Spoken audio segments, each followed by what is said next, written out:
Goddamn shame he winning. Tampa Bay, Hillsborough County. Is it just me or my phone look dark? Years ago when he carried the state. So is that the harbinger of other, places? We don't quite know yet, but it would concern me if I were the Harris campaign. Aaron, it's interesting. Miami-Dade is such a heavy Latino population there. People say, how can Donald Trump talk about immigrants this way? And you see the vote like this in Miami-Dade. Help explain that to people. I think it's a point that Kristen Davison made earlier today, that when you are talking to Latinos and those who have immigrated to the United States, what they regularly tell pollsters and focus groups is that we don't like to see other people jump the line or get in illegally.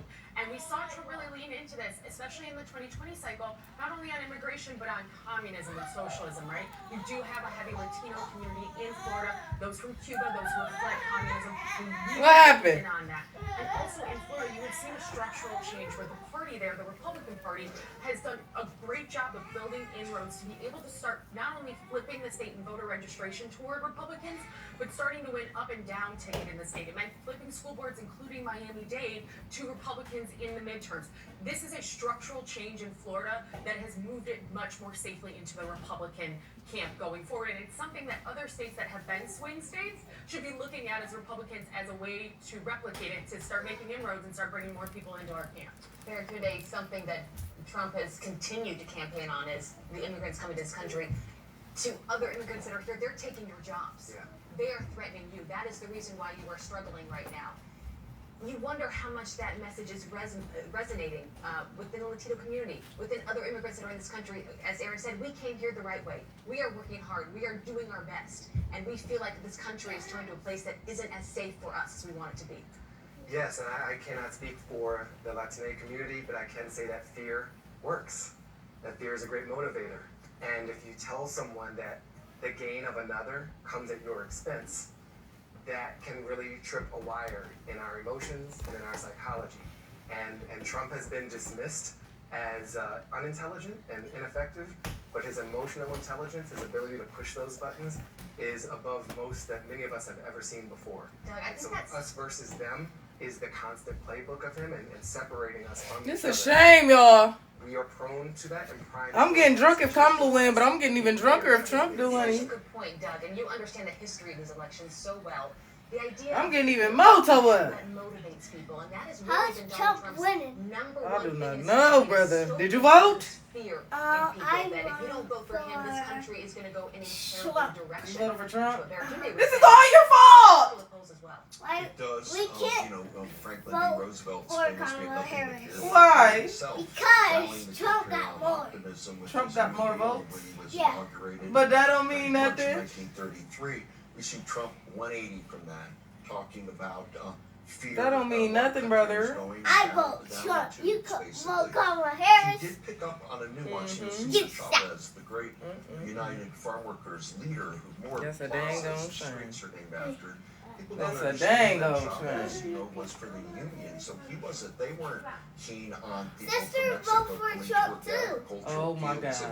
of San Joaquin I'm in a Valley house full of because they were traitors. in the Now we Union. got So there is a 92. tradition. Now y'all got in- 92 particularly dang in votes. Mexican Blowing bubbles in my America, house? liking the people that don't wait in the line. Can we go And nicely outside? articulated No, it's about dark in Cubans nighttime and who it's still bedtime. have deep I can't memory of Brush the your violence teeth. the regime blew up Then who's because that of vote? Castro and it's been ground zero Who knows and who for cares? Americans. I Them think vote Marco for Rubio Trump has been too. a effective I doubt it. surrogate. In fact, after the debacle of Madison Square Gardens, Rubio got to Pennsylvania to Allentown to try to kind of keep that extraordinary amount of Puerto Ricans living in Pennsylvania, who can vote for a president, kind of in line. So if I find that, like James said, I think this is a very, very big number for the Republicans in Dade right now. That's probably our first kind of, if you're a Harris person, you're going to be shocked a little bit. Is that right, Mike and Dave? If you're in the Harris camp and you're talking to your peeps, I don't talk to anybody. I'm just looking at numbers. The other kind of scary one early is Orange County, Orlando. Joe Biden finished there with 61% the last time with 85% of the voting. She's running at 55%. And that is, there's a ton of Puerto Rican voters there. It's kind of the center of Puerto Rican politics in Florida. You would think she'd be having bigger problems. Now there's 14% of the vote out. It could be in certain precincts. I can't believe this, man. Running behind by 5 points. I can't believe this, man. That would be Puerto Rican area of Florida. You think she'd be going over the Biden number, or at least matching it. She's 5 behind. Again, with 15% of the vote still out, we don't know what that 15 is. But it's another little kind of bad tell in a state that didn't get as much targeting from it. They always knew Trump was going to win Florida, but still, I'm sure that data people in the Harris world are looking at this. Yeah, Loudoun County, Virginia is not great. You think Dallas Airport, suburban Washington. I think Biden was like 62 in 2020. I'm seeing 57, 58 right now. There are troubling signs out there, but we got a big vote coming out of Philadelphia. Let's just wait a second. Let's see what happens in North Carolina and Georgia.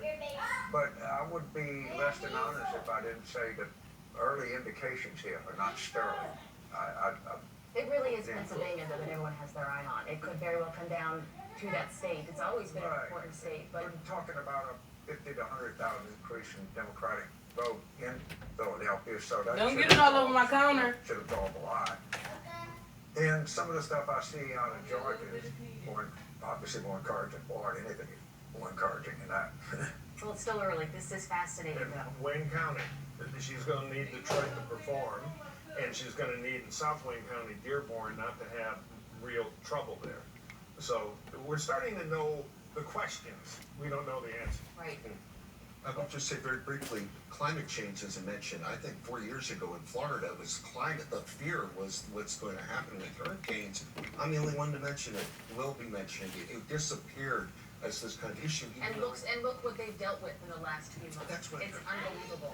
We may have underestimated what does Joe Biden as a Catholic. He's been working Catholicism for a long time, and maybe Pennsylvania, Florida Catholics were comfortable with our second Catholic president, and with him not there, Harris may not be communicating. Well, we're gonna keep this, but you guys better stay on your phones. So keep talking to your people so we can know what's going on, Brian, at any minute. We're counting on you guys for the latest information exactly from your phones to our ears. Let's stay with Pennsylvania. Jonathan Martin, J-Mart with Politico, is at Democratic headquarters in Philly. And Jonathan, perhaps you've been sampling our discussion in the studio. Anything you know that you can add? Well, sure.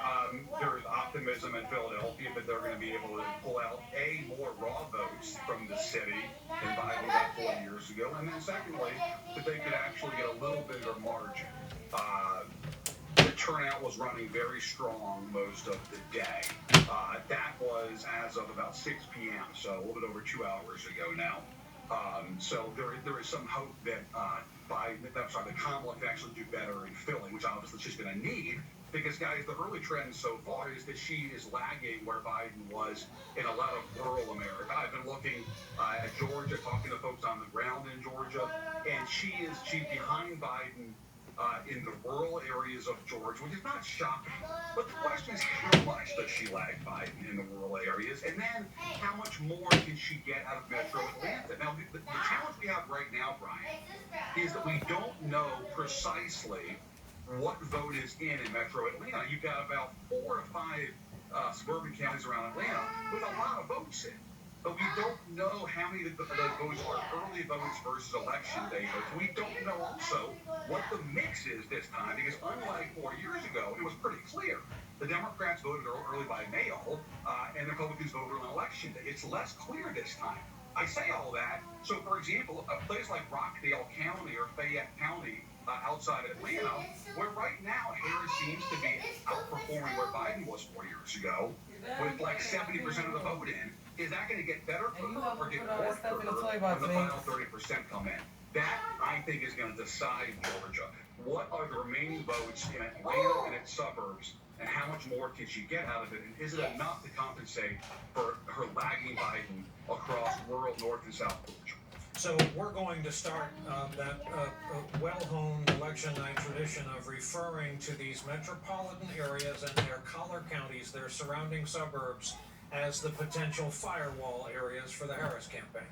Right, exactly. So you know, the numbers right now, if you look at statewide Georgia, it's not good for her because a lot of the votes that have been counted are rural, deep red counties across North and South Georgia. There's still lots of votes to be counted in and around Atlanta. And again, can she exceed what Biden did 4 years ago there?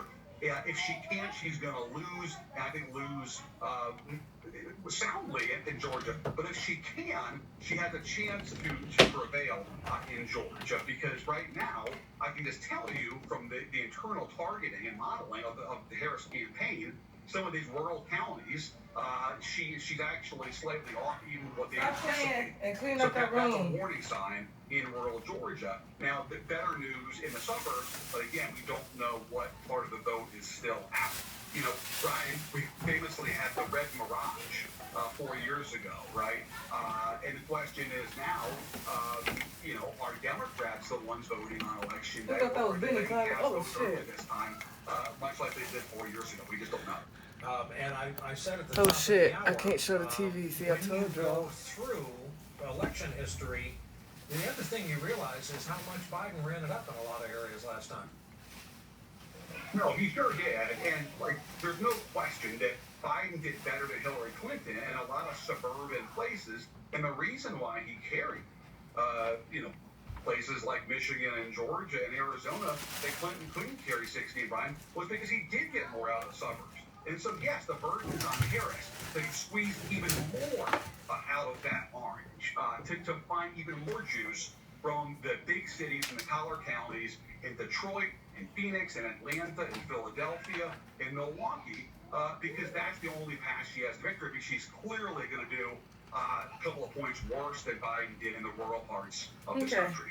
All right, I'm Jonathan not doing Martin, nothing else right now. I Politico, deserve we're a always break so fortunate today. to have access to your time and thoughts and intel, tonight being no exception. Thank you very much. Just one quick note, Andy Kim has She's gotta won hang up this stuff. his Senate seat in New Jersey. Where am I here? Hello, y'all. It materializes in New York, but there's no question that the irony of the 2024 congressional elections is that the path to the speakership. And I'm not flooding. That was my main problem. Was I thought I was gonna be flooding in them. So I'm a size 29. In California. This is cute. Okay, let's try another one. In New York. And I'm I should wear the rhinestone ones. I think I'm not flooding because Megan was promoting them, and y'all know Megan tall. In a previous segment, So hopefully- at the point of the evening where you guys are looking for urban centers and blue-leaning collar counties in several states as the so-called firewall for the Harris path tonight.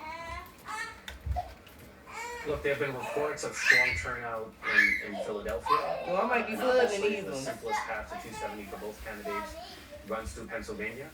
It does appear that Donald Trump is in real danger of losing North Carolina. Not flooding that bad. More to his path to 270 than it is to Vice President Harris. As Vice President Harris could easily reach 270 electoral votes purely on the strength of the They're West fitting Belt. around that waist for So at good. the moment, she has a structural advantage in the Electoral College.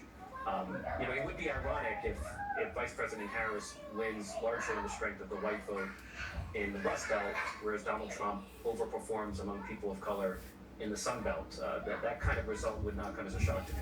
We have a lot to sort through tonight, gentlemen. To each of you, your respective parties and efforts, good luck and our thanks. These for your ones, time on I kind of like the other ones better because they kind of spread out. two members of Congress. Can I use some of Zeus? Girl, we worry about the election and you want to see black bitches fight.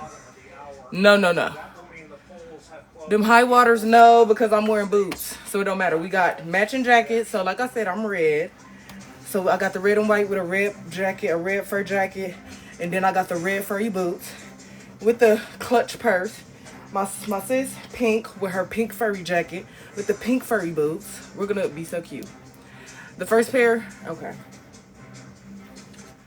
I love these. They sit up on my butt We so all know good. we should eat fruits and vegetables, but sometimes, no matter how hard we try, life gets in the way.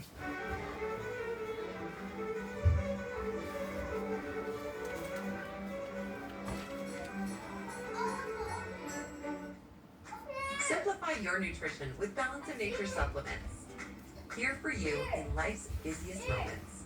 Get 35% off your first set as a It's gonna be preferred super, super customer cute. when you use discount code FIRE. After tonight, the coverage continues on Prime Video. Facing all the tough questions. right. Ratings down from We are living in an extraordinary period. your news, your app. They're gonna be able to fit there. Theirs might be a little too big. From the quiet comfort of elegant small ships with no children and no casinos, we actually have reinvented ocean voyages, designing all-inclusive experiences for the thinking person. Viking, voted world's best by both Travel and Leisure and Condé Nast Traveler. Learn more at viking.com. Okay, I'm gonna do the rhinestone ones just because they're not too basic. And then we're gonna hang these ones up. Put these in the chair. At the bottom of the hour, that would be 8:30 in the East, 5:30 here in Southern California. Okay, she catching up, 27. But one I'm finna sip my wine. Are y'all getting drunk? first time slot. We need to get drunk if Trump win, but we definitely need to get told if Big Sister General win too. Second pair is better for the red. Okay, bet. Twice. That was it. Oh, y'all getting high? Oh. So much. That was it. Oh, y'all getting high? Oh. So much expected. Okay, okay. But we've already established so much data tonight, and we're being cautious with it. Abby has a very important guest whose business is data. No pressure, but it all rides on this conversation. all on this. Okay. No pressure at all. And on Lynn. So good luck to you.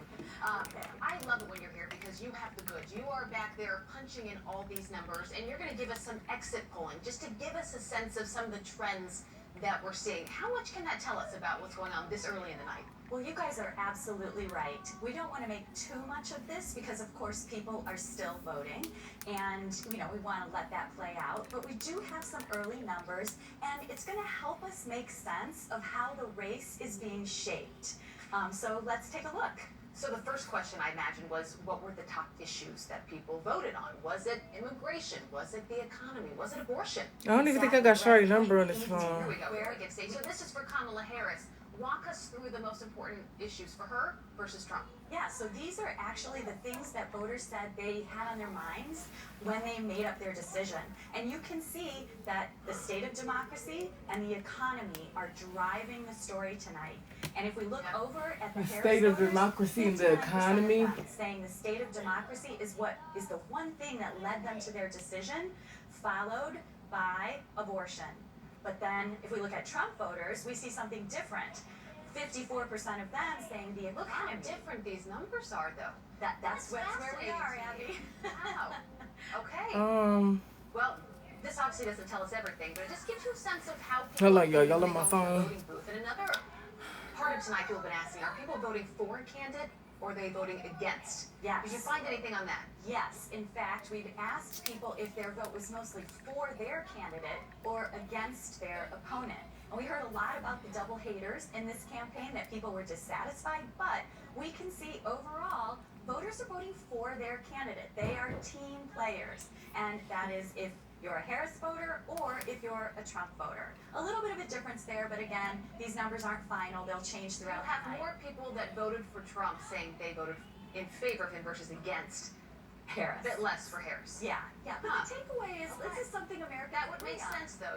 Donald Trump has his MAGAs and his people. Yes. The other question that is on everyone's minds is, are America's best days ahead or are they behind us? And that's how we're thinking about both candidates are trying to convince people they're the person for the future.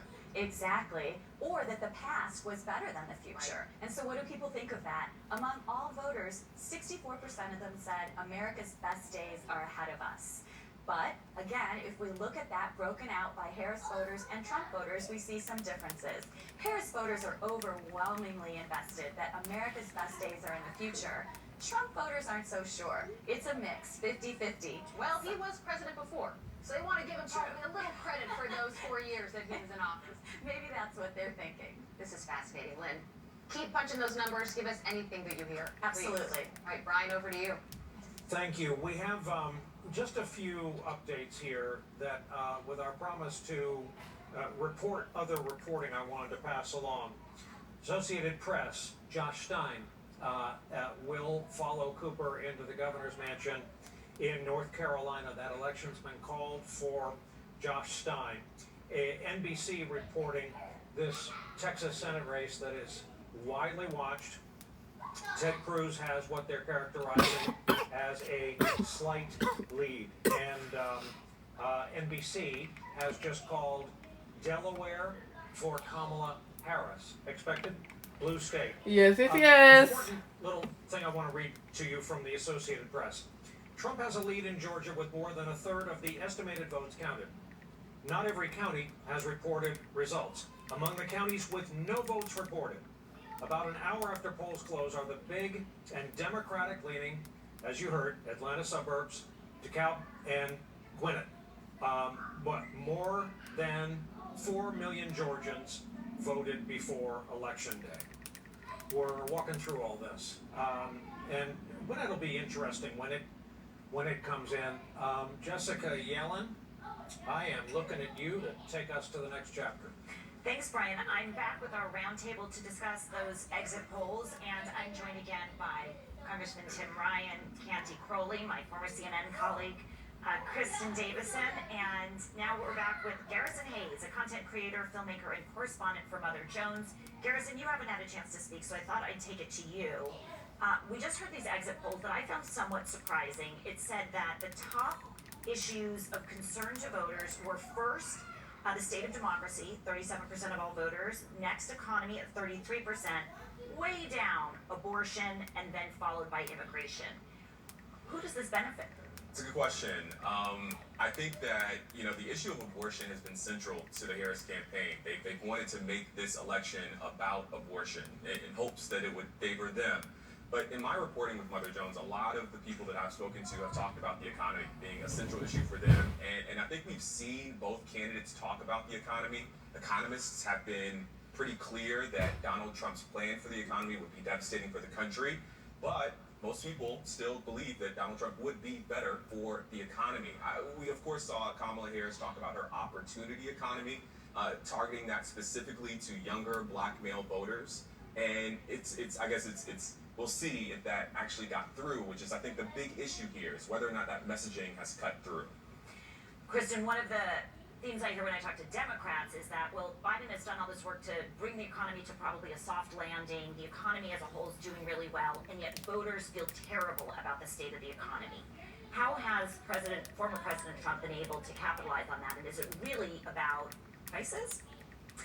When we say the economy is the biggest issue, you kind of have to dig it a little bit deeper. Is it cost of living? Is it healthcare prices? Is it, taxes? The economy has 5, different layers of it.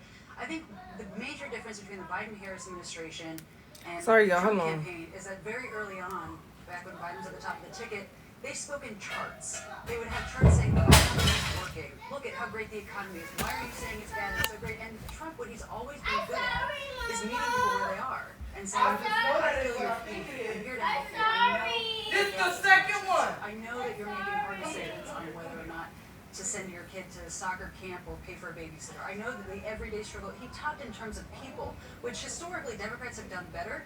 But in this campaign, in this election cycle, the Biden-Harris administration failed miserably at the beginning. Now, Harris, I think, towards the end, started closing a little bit stronger with that message, but it might be too late as we see that, especially, we call them, Peloton dads and Stanley Cup moms. These are people in the suburbs who, are swing voters. They might be financially sound, but they really don't like. Now this man got to buy another mother. They don't like paying $8 a gallon for gas. Right. You come here now. You come sit down. This is what eggs cost. Put that down. Candy, there's 2 other factors that are super interesting here. One is democracy was the top issue in that exit poll, not the economy.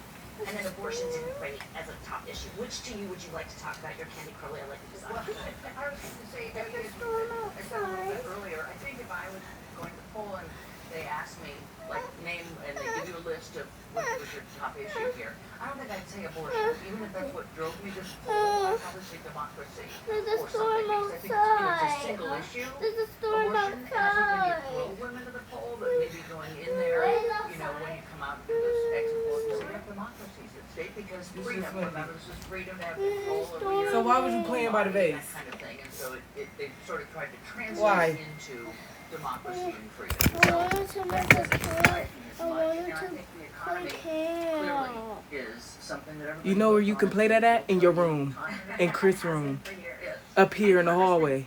Democracy You don't play by also can go glass. either way. Depending who you're supporting, you see the other person as a threat to democracy these days. Yeah, Yes. I mean, I think anybody having a political conversation, whether it's on social media or with your uncle who you disagree with, is that you say, well, You he's sit here a for threat to 4 minutes. democracy because of January 6th. And they would turn around and say, the Democrats are a threat to democracy because they're communists and they're trying to kill capitalism and kill, whatever. And so Sit it just down. comes to that gridlock, which is why I think that could be deceiving if you think the pro-democracy position is solely the Democratic Oh, I can't believe this, position. honey. I don't think that would be borne out. Hope she don't beat her. I don't numbers, beat my and I do agree. kids. I think I the should, numbers on though. the economy was Knowing sitting this the here looking second cardboard. vase, $100. From Eastern Ohio, where I grew up, like Pittsburgh is not far away. That Rust Belt. Good thing they refunded me. They refunded me for the first one. I just got that credit back on my card, but Those kind of leading numbers with the economy for Trump, makes you worry a little bit about what's going to happen in Pennsylvania. Probably less so. who are you voting for? What do you mean? Who are you voting for? Shut your dumb ass up. It's after voting time. It's 8 o'clock at night. Who the fuck you know voting at 8 o'clock at night? It's like you may have a good job now, but if you're from Youngstown, Ohio, or if you're from Detroit, Michigan, if you're from Pittsburgh, Pennsylvania, He just said I should have kept that motherfucker in my trunk. That's 2 down. Of the factory See? closures are in your DNA. You're always looking over your shoulder that this may, I may have a job making batteries for an EV, company or whatever. The rug may get pulled out. And so those economic anxieties are really there, which is why I think Trump focuses on them so much. Okay. Well, one thing we know about exit polls is we obsess over them and then can't make sure that they're nothing. Okay. Brian? Illinois for Harris, according to the Associated Press. Of note to some of our viewers, Marjorie Taylor Greene has been reelected to her congressional seat in the state of Georgia. Lisa Blunt Rochester won the Senate seat in Delaware. Put it down First now. woman, an African-American woman to represent Delaware in Congress. Delaware for Harris from NBC News. And we have a newsmaker joining us right after we check in with Erin, who is, you were just working on Georgia on the map, huh? I was. So I know you were talking to Jonathan Martin a little bit earlier about Georgia. I want to talk about the Atlanta area. That's what we've been talking about a lot tonight because the results are a little bit of a mixed bag. Democrats have been wanting to expand the blue blob, as your friend Steve Kornacki calls it. But Kara, I want to start Sit in down. Fayette County, You go sit down. south of the Atlanta metro region. Right now, Kamala Harris doing a little bit better. I'm going to go back to 2020, doing a little bit better than Joe Biden. But if we go to the north part of the Atlanta metro region, Donald Trump doing a little bit better. Forsyth County is where he had a town hall with Harris Faulkner on Fox News. It was a women-focused town hall. Right now, 67.8. He was 65.8 in 2020. Then, Cherokee County. This is a county that the Trump campaign has been pretty excited about. Basically holding, but he's doing a little bit better right now. We don't have much of anything in DeKalb County right now. I think that is an important point for us to make. That is going to be a big one tonight. In Fulton County, we've got 71.7% in. Kamala Harris over 70%, but of course, she is a little bit behind Joe Biden right now, but we still have a ways to go in some of those really populous counties in the middle of Metro Atlanta, Brian. All right, we're watching it. Steve Kornacki at the board over on MSNBC Live just made a point about the collar counties in Philadelphia, in the Philadelphia region, and Lackawanna County, Pennsylvania. We've got 27% of the vote in, done and dusted. Harris is leading that chunk of 27, 66.7%. Again, we're we're looking at all the tea leaves before we have hard numbers. We have a guest standing by for us that I'm excited to talk to, and that would be former Democratic Senator from the great state of Minnesota, Al Franken. Senator, it's good to see you. How are you? Okay. I'm wondering, it's been 4 minutes. Your level of what do you have to say for yourself? Worry, your level of optimism. Worry, more worry. And what are you going to do from now Not that on? I'm not optimistic, but I don't know. And I can't hear you. I'm hearing the numbers that you guys Speak are up. analyzing, and it seems like everything's a little too early, doesn't it? Yeah, it does. I mean, you Get out can't, my room. just as I always say to people, if you heard anyone predict this election, don't believe it. We're all blind. We're all in the dark. This is 106 days after the man at the top of the ticket. All right. To hand off the The designer's saying he got to go back to that store tomorrow anyway, so he just gonna get another one. People who maybe foresaw again regional primaries. People who foresaw a process, but. The mirror comes tomorrow. The tables come tomorrow. Kamala Harris no, they come Thursday. As the nominee of this party, a hugely celebratory convention in New York followed. Had you been king of the world, had you been chairman of the party, had you been the puller of levers, how, if anything, would you have done different? I don't think I would have done anything different. I think it was too late to start a process like that, and it would have been too chaotic, and I think this is the way it had to go down. As, you know, if Biden had gotten out a little sooner, maybe the process could have, they could have gone through a process like that, but the timing of it wasn't, it just wasn't possible. I know you have a lot of friends in the upper chamber in the U.S. Senate. What races are you watching tonight? Well, there's a lot of races that are, you know, I'm really looking at Montana. I think Tester has a shot at it. He always seems to bring it. He always seems to just make it through. And I know he's been counted down here, but I think I think he might make it. Sherrod Brown in Ohio, I think, is in a very tight race. Casey, it's in a tight race in Pennsylvania. There's, I guess Michigan could be kind of close, but I really am. And of course Texas. You know, I've said that I probably like Ted Cruz more than most of my colleagues like Ted Cruz, and I hate Ted Cruz. So. I'm afraid to even get my hopes on that one. Well, yeah, Colin Allred has made better inroads than Mr. O'Rourke. A lot of Democrats have sent good money after bad there. You're right, Sherrod Brown has a tough path. You're right, some other Dems, like in Pennsylvania, have a tough path. Do you think Texas will be blue or purple in your lifetime? Well, they keep threatening to be blue or purple, but they haven't been. But so I'll say Pepsi. I'll say purple. The Brown race I want to talk about, and I know you know him, and we've get your pajamas on. Ryan here, who knows a thing or two about state and federal politics where Ohio is concerned. This has been back and forth. The last decent polling I saw, I think they had him at 0.03 up, which is, of course, the definition of within the margin of error. Yeah, I mean, that's meaningless in a sense. I mean, that is not meaningless. It says no margin of error there. So that one's going to, I'm sure, you know, I won my first race by 312 votes, and I was down by a little over 700 the morning, you know, after the election. And these things can get really close. Give a reality check to the folks watching. We've been trying to telegraph this is going to be a long night, but for all we know, it could be a long week. It could be a long November.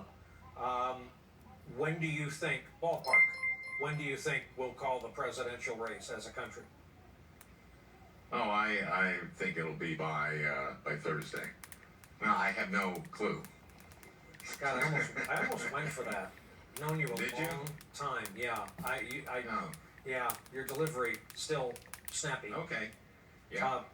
Al Franken, thank you Can very you? much. I It was want to great wear to see like you, this. as it always Great to is. see you. Hey, All right, Mama, thank you for, I want to thank wear you like for joining this. us. And if you got I anything want to wear urgent, this like this. let our control room Put it on.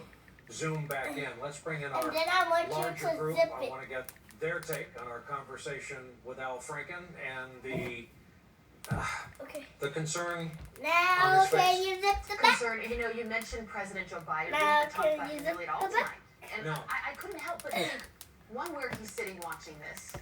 Two, how he's feeling. The pressure that he must have tonight. This was supposed to be his night. This was supposed to be his big moment. And Can you down the zip pressure, this? he's thinking about he's served this country his entire life. And he knows that if Kamala Harris can't take this, we point fingers. There's going to be the blame game. What does history say? Well, I think, it's a rare occasion when a president abdicates re-election when he had the nominee. It was, people couldn't believe it, but the debate performance was that lame, and there became a division in the Democratic Party. Do you stick with Biden, or do you turn to Harris?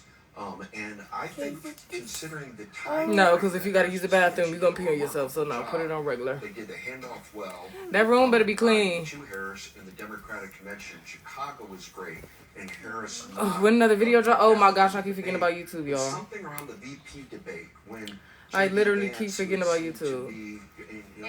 Hi, babes. She def. Oh my gosh. Oh, I didn't mute that name from this live. Ooh. Not y'all want it to be that one. Sorry, you guys. I know y'all would have been voted, but I'm in a new era. Y'all not like me. Y'all gotta keep up. Y'all gotta keep up. Y'all can't sit with the new EKane. Y'all gotta get it together. Y'all can't sit with the new EKane, honey. You're new. He's not like a one-term. Oh, I'm me. James, I know you want to jump in. I said, are you new? Am I new? Yeah, I'm a new girl every day. And people gonna hold on to the old you when they can't sit with the new you. Remember that. When you evolving and growing up, you become a new person. You're not the same you 3 years ago. 3 years ago, you was 2 years old. You smarter, you talk more, you walk more, you can flip. You're not the same you. You're always gonna evolve and change as a person. Now, what if I was holding on to the 2-year-old you and I said, you can't even talk for real. Whole time you know how to talk. I'm just holding on to the old you because I can't sit with the new you. Amen. But there's just a long, and people gonna do that. I know we got a lot. But y'all can't sit with me anymore. Sorry. Sorry. And I just got one black precinct. I need a daddy. Harris is getting like 97.5. No, we have a dad. Reports of black voters leaving Harris, the Democratic Party, have been greatly exaggerated. You've had Elon Musk just camped out in Pennsylvania. Yeah, He's I'm really not done sure to it. what effect, but yeah.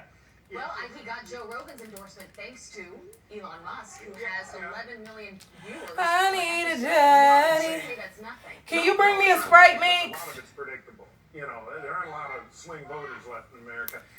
Can they hurry up and tell who's gonna win so I can drink? Are better than the crumbs from Florida for Harris. But the crumbs. We need some of this big city vote to show up in Detroit, Atlanta, and Philly. But if Michigan ain't get Kamala, I'm taking my vote back. Right now we're getting little specks. How about them apples? It's gonna be a while. We probably not gonna find out tonight. I remember staying up with my mama waiting on Obama. Slugging it out, not the case in Florida. Then we're gonna start to know something. I'll tell you, I was born. She had my little ugly ass sitting right in front of her bed on the floor. I don't know why I was on the floor. Bitch had a California king. Oh, that space. Your big ass ain't taking up all that space on that bed. Got me sitting on the floor. Remember when John Kerry did that? But I was sitting right on that floor waiting. And as soon as it said, "Oh, Barack Obama," her, she just jumped right. You would that bitch jumped right out that motherfucking bed. That bitch jumped right out that motherfucking bed. Start hooting and hollering, acting a fool. I said, "Girl." But I moved in Holland too because I was only 8 years old. I think I was 9 actually. No, I was. Yeah, I was 8. Matching red Eldorados out front, twins. Well, you can't hate that. There's an old. I was joking with Jonathan Martin, who Y'all watch that at school? What the fuck? The sound truck rolling around Philly, the old school. Oh yeah. The vote for Harris, and another Philly Paul said, "Yeah, you know what we call it here on election day: cars and bars. Get a drink, get a ride to the polls."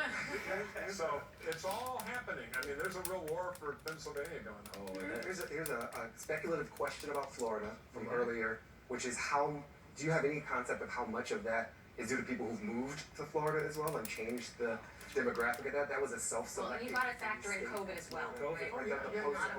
Yeah, and it was uncontested. It's not a swing state anymore. Back in my own stomping ground days there with Jeb and everything. So it's kind of isolated, but you know, there are no force fields between the states. So I would like to see a little better some governors. Yeah. Well, again, Orange County, Orlando, huge Puerto Rican vote there. Where's the outrage? Is Bob Dole wants that. Think about PA though, just how small this margin could be, right? Yeah. Trump only won that by 40,000 votes. Biden won it by 80,000 votes. We could be looking at a football stadium full of people that impact this election. Oh, a AA baseball stadium. I mean, it could be Smaller. really Yeah, I mean, we were talking about Biden's legacy a little bit before and what that's going to look like. And 9 o'clock on the East Coast is coming up, and that means that New York. Somebody just inboxed me and said, "Girl, if you don't finish that wine, you've been sipping for a week." You know nothing about me. They have a very short runway here. You know nothing Biden about to try me. and solidify what he can of his legacy, and if he takes executive action right now to do anything, if Republicans hold the House and flip the Senate, which they are well on their way to do right now, the ability to overturn that legacy becomes stronger because there's a 90-day Congressional Review Act period where you can take that legislation and overturn it in Congress, and not legislation, the executive action to overturn it in Congress. So this legacy time frame right now. I need to get me a little security camera for my kitchen. Not even a security camera, just a camera to record like all the drunk nights me and my friends be having, because it be some shit going down. And I need y'all to see this shit. So. I need y'all to be able to see this shit with me so we can laugh together, bro. Because it's always some fucking bullshit, bro. It be so fucking funny. So I'm finna see if I can get one. We're going to take a break. That's real small, so it ain't too noticeable, because then people gonna get to acting. Thanks for the gifts, babe. We have 15. I just want one like in a corner. You know, the little corner ones? When they tell it to me, I'll tell it to you. $350? Shitting me. $35? Okay. No, but it got all these cords. I need something wireless. After tonight, free live coverage continues on Prime Video. Damn, I done cut myself when I was cooking, I think. Voting party, let's drink, yes. Yeah, I'm talking about a camera for the kitchen. Ring has one? Oh, I can connect it to my other ring, huh? Covering all the angles. History unfolding tonight. Wherever the story is, we'll send you there. Your news, your app. My name is Giovanni DiCidio. 40 years ago, we started this world-famous paintball business. I walk anywhere from 5 to 6 miles every single day. To run a business like this, you really need that extra pep in the step. When I came across Down to Nature, I knew this is the product for me because it just smelled real. Down to Nature has fruits and vegetables in the ingredients. With Down to Nature, you feel great. Get 35% off your first set as a preferred customer when you use discount code FIRE. Hello, everybody. I'm Travis Kelce, and welcome to Are You? Where people can win ridiculous money by answering questions about stuff we all learned back in elementary school. You were like, I think it's true. He thinks it's true. Oh! Every Wednesday, get your head in the game. Are you smarter than a celebrity? Part of Winning Wednesdays.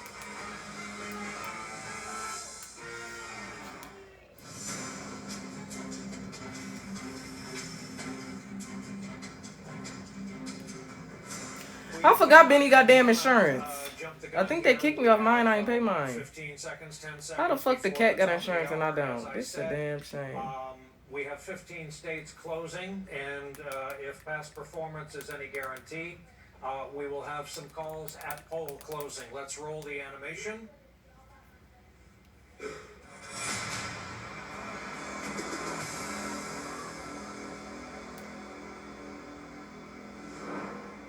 Here we we go.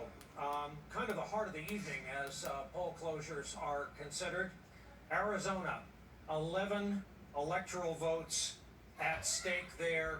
We all know about Arizona. Biden's win in 2020 at the end of the day was 0.3%. In the state of Colorado, took a drink of water there, full disclosure, 10 electoral votes at stake. Joe Biden was the first double-digit Democratic win since LBJ, 10 electoral votes in the Rocky Mountain state. A lot of Democrats know how that's going to go before the evening is over. So much talk this week about Iowa because of the poll that came out this evening showing Kamala Harris up by 3. It is true that Democrats have won 6 of the last 7 in Iowa. This is a state to watch, though not on the list of battlegrounds, of course. Bright red Kansas, where the last Democrat to win, LBJ in 64. Okay. There is some raw Oh, vote. shit, she just wrote me. Kansas was on the list of states where we could have had a poll close call. Ditto with Louisiana. Carter and Clinton were the last Dems to live there. 8 electoral votes. In the state of Louisiana, you will find a small town named Carville. I'll leave it up to you to guess who came from that small town and rose to national prominence. The state of Michigan, absolutely critical. This is the state Donald Trump flipped in 16, gained an electoral vote. They're now at 15. Kamala got Michigan. We stand on business. I don't know about you dirty bitches down there in fucking Louisiana or Georgia, but y'all need to get the fuck together. Vice presidential nominee. Y'all need to get it the fuck together. Current sitting governor. Cause we stand on business. Democratic streak in the country after voting for Nixon in 72. All right, y'all got 8 more minutes, then it's lights out. Great state of Minnesota. Nebraska is the opposite situation. Last Democrat to win there was LBJ in 64. In Yes. New Mexico, Georgia's supposed to be blue, but you. Oh, she went y'all an hour ago, Georgia? Oh. My bad. I'm just at the end. Electoral votes. I'm just at the fucking end. Certainly a big enchilada out east in terms of its electoral votes, 28 of them. A predictable result tonight as New York is predictably red. In the state of North Dakota, we have a call. Red check mark, Donald Trump. No surprise, last Democrat to win there, LBJ. Same situation. Who the fuck is LBJ? This is why George McGovern, Lyndon B. Johnson? Lyndon B. Johnson. South Dakota was LBJ. Damn. 3 electoral votes. We've been Damn. talking about Texas tonight. 30 million people, 40 electoral votes. Not Texas. Well, Texas is a red state, ain't they? To win the state was Jimmy Carter. This is a poll close call for Donald Trump. It is, prime on the list of Democratic fever dreams to overcome and take that state. Crucial, Wisconsin. Democratic streak was broken there when Trump went there in 16 and won Wisconsin. This don't make no 10 damn electoral sense. votes, a state to watch as the evening gets later. And Wyoming, where again, the Democratic formula that won the last time, LBJ 64. 3 electoral votes. It is a poll close call for Donald Trump. Aaron McPike at the map. Again, there it is. Brian, Georgia again. So we want to say where we are right This now. nigga at 150 fucking 4. With 2/3. Golly. 66.4% of votes counted.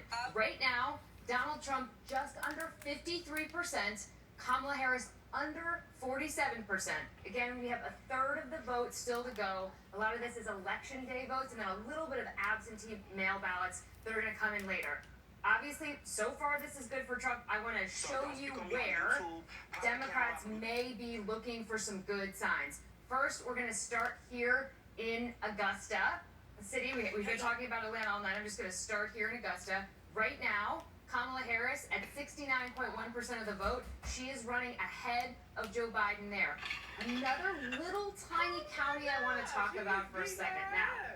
Trump is over 80% of the vote here, but what Democrats are saying is that Kamala Harris got 18% of the early vote, and as they're starting to count election day vote, she's getting 22% of the vote. It is a tiny, tiny county, but if she's doing a little bit better among election day voters, they take that as a good sign. Then let's look at a couple of these Atlanta counties in the blue block. You're going to hear us talk about, I need to go hit my about cigarette. these counties in the next couple of hours. Here, DeKalb. Right now, 63.8% of the vote in. Kamala Harris is 82.6. She's a little bit behind Joe Biden at the moment. Then Cobb. Cobb is an important county because Donald Trump is trying to cut the margins in this county. He visited Cobb County twice in October. Right now, Harris at 57.6%, a little over 75% of the vote in. She is running ahead of Joe Biden there. So, Democrats seeing some good signs in Georgia, but as you can tell, for a second, right now, we've gone up just a little bit here. Trump at 53% in Georgia, Brian. All right, stay on it. Some notes coming in on my phone from our producer Katie Remchen, Lehigh County, Pennsylvania, extending their voting hours to accommodate for the long lines. All right, she up to 30. Ballot measure in Florida to legalize marijuana did not pass. According to NBC, MSNBC rather, the Florida abortion update, the amendment that would codify abortion rights, it has to pass by 60. It's sitting at 57 yes to 43 no. So this is an interesting and harrowing time in the evening, this election night of 2024.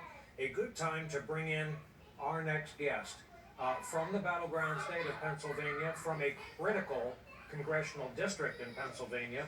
Congresswoman Madeleine Dean is with us from Montgomery County. Congresswoman, thank you for joining us. It's good to see you again. First of all, let's start local and go wider. Tell us about your district, what you know about turnout and returns. Well, if you don't mind, I'm going to start by saying thank you for inviting me tonight. I have been an admirer of you and your work for a very long time, but I have to make one correction. Oh no! I know I called New York reliably blue. It was a brain, you know what? I apologize. Go ahead.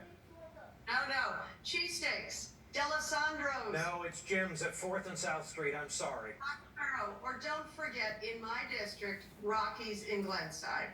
So, to my district, it was very fun today to drive around, as we always do, to 20 plus polling places, 275 or more miles, and my team, who is so tired of being around me.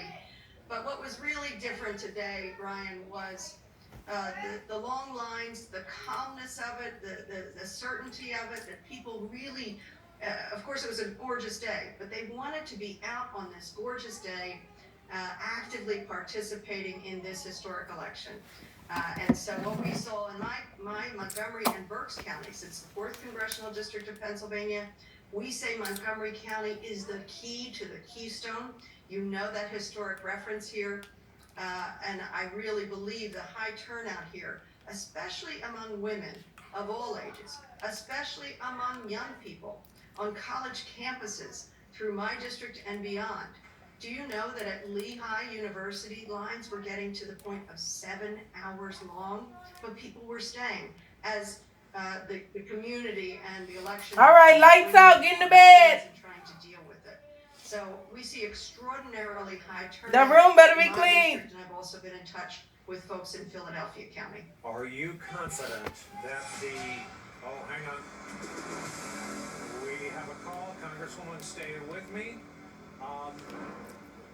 The state of Delaware has been awarded to Kamala Harris. Delaware for Harris. Predictably blue. No, immediately no. Delaware Sleep is in your bed. territory. Harris gets the blue check. Because I'm not going to Congresswoman, sleep. forgive Maybe me. after Let's I'm sharpen done, the I point got on some this homework to and do. Tell me where the firewalls are in your If I hear some rumping and bumping, for then I'm Kamala moving Harris. you. Well, Okay, I go think sleep in you're his taking a bed. look at it right here in southeastern Pennsylvania. The enthusiasm and the turnout is extraordinary. The last polling place I went to was in Abington Township, a precinct in Ward 11. And there was still an hour's left to go. And I said, what's your turnout percentage? 95.48% turnout with an hour How many to go. minutes They could before they actually know? She just said identify hours, I 22 think. people who had not yet voted. So I'm hoping those I'm 22 pretty sure got she just in said that hours. next hour. But they said these are record-shattering numbers. And you know what also is record-shattering? And so we're seeing that 80%, 90% throughout Montgomery County, and high 70s as well. It'll blend out. But it's going to be extraordinarily high turnout. But the other thing that I have found so interesting is what people tell me and have told people in Philadelphia. Why are you here? Why are you bothering to wait? My at stocking 7 things don't come till Thursday. 2 hours? And my It's cookie not jars. just to get water from a famous actor or actress. But they say, you know what we care about? I care about democracy. And What's the rule of next law, holiday and after women's Christmas? healthcare and reproductive Not New freedom. Year. They're not talking Easter? about Oh, Valentine's Day? Mr. Carville. I'm not doing no damn Valentine's Day decorations in my damn Talk kitchen. about it's the economy, stupid. Maybe I People should. actually get it. Get some cute hearts And that's going. why I think we're seeing these historic record numbers. That democracy, Maybe I the should. rule of law, decency, women's We gotta have faith. reproductive Yes, healthcare, yes. our lives. Oh, no are Valentine's on this decoration. ballot Martin Luther tonight. King Day. Remember, it was our guest, Mr. Carville, Didn't I just say who not gave New Year's, us bitch? the everlasting definition of the Commonwealth of Pennsylvania. Okay, I'm just gonna as go back to regular Philadelphia, kitchen decorations Pittsburgh, then. with Alabama in between. So really He just wasn't decorations kidding for then. He is completely Halloween accurate and tonight. Christmas. We're seeing it. It is in And that's bright it. Technicolor. The difference between. So really the end of the Oh, year yeah. is decorations. Oh, yeah. Congresswoman, The whole beginning of thank the year you. is just regular Th- kitchen thank decor. You for your kind words. Even though. Oh, well, starting at Jim fall, Stakes not will Halloween, live- fall remember, they had a fire decorations. at Jim's and they've rebuilt their business. We've I got to guess. support them. We Have you tried Alessandro's no. Rockies? No, I'm a loyal guy. All right, when you're in town, I'll treat you. Okay. All right. Well, I'll take you up on that. We'll, if the FEC allows it. Congresswoman Natalie Dean, the veteran from Pennsylvania. Thank you. I am now joined by Meredith McGraw from Politico. She's in their Washington, D.C. newsroom. Meredith, you've been listening perhaps to the conversation. I'm sure you're up on the state calls so far. And I'm sure you're up on the exits and the vote in so far. Is there anything you're hearing from sources that would help our coverage along? You know, I've been checking in with folks on the Trump campaign, and they say they're feeling good. You know, cautiously optimistic seems like it's the key word for the night for both the Harris and the Trump campaigns. But for Trump advisors that I've spoken to, their confidence is backed up by some of the exit polls that they've seen. They've pointed to some of the gains that Donald Trump has made with Latino voters, in particular Latino men and Black men. And they were already liking some of the numbers that they saw come in around rural voters from some of the early voting data that we saw roll in before the election. But they have been looking to see how they perform with Blacks, Latinos, and in particular these low propensity voters that they've been targeting throughout the campaign. And of course, the question of the night will become padding, firewalls. Is it enough? Is it enough to make up for early? Is it enough to make up for the surge in the favorite demographic category this cycle is women 65, 70 plus, women who, in other words, were young when abortion rights, or so they thought, were enshrined by Justice Blackmun in his Roe versus Wade opinion. Well, that's one of the big questions, I think, of the night. The Trump campaign throughout the 2024 election has really put so much of their focus on young male voters.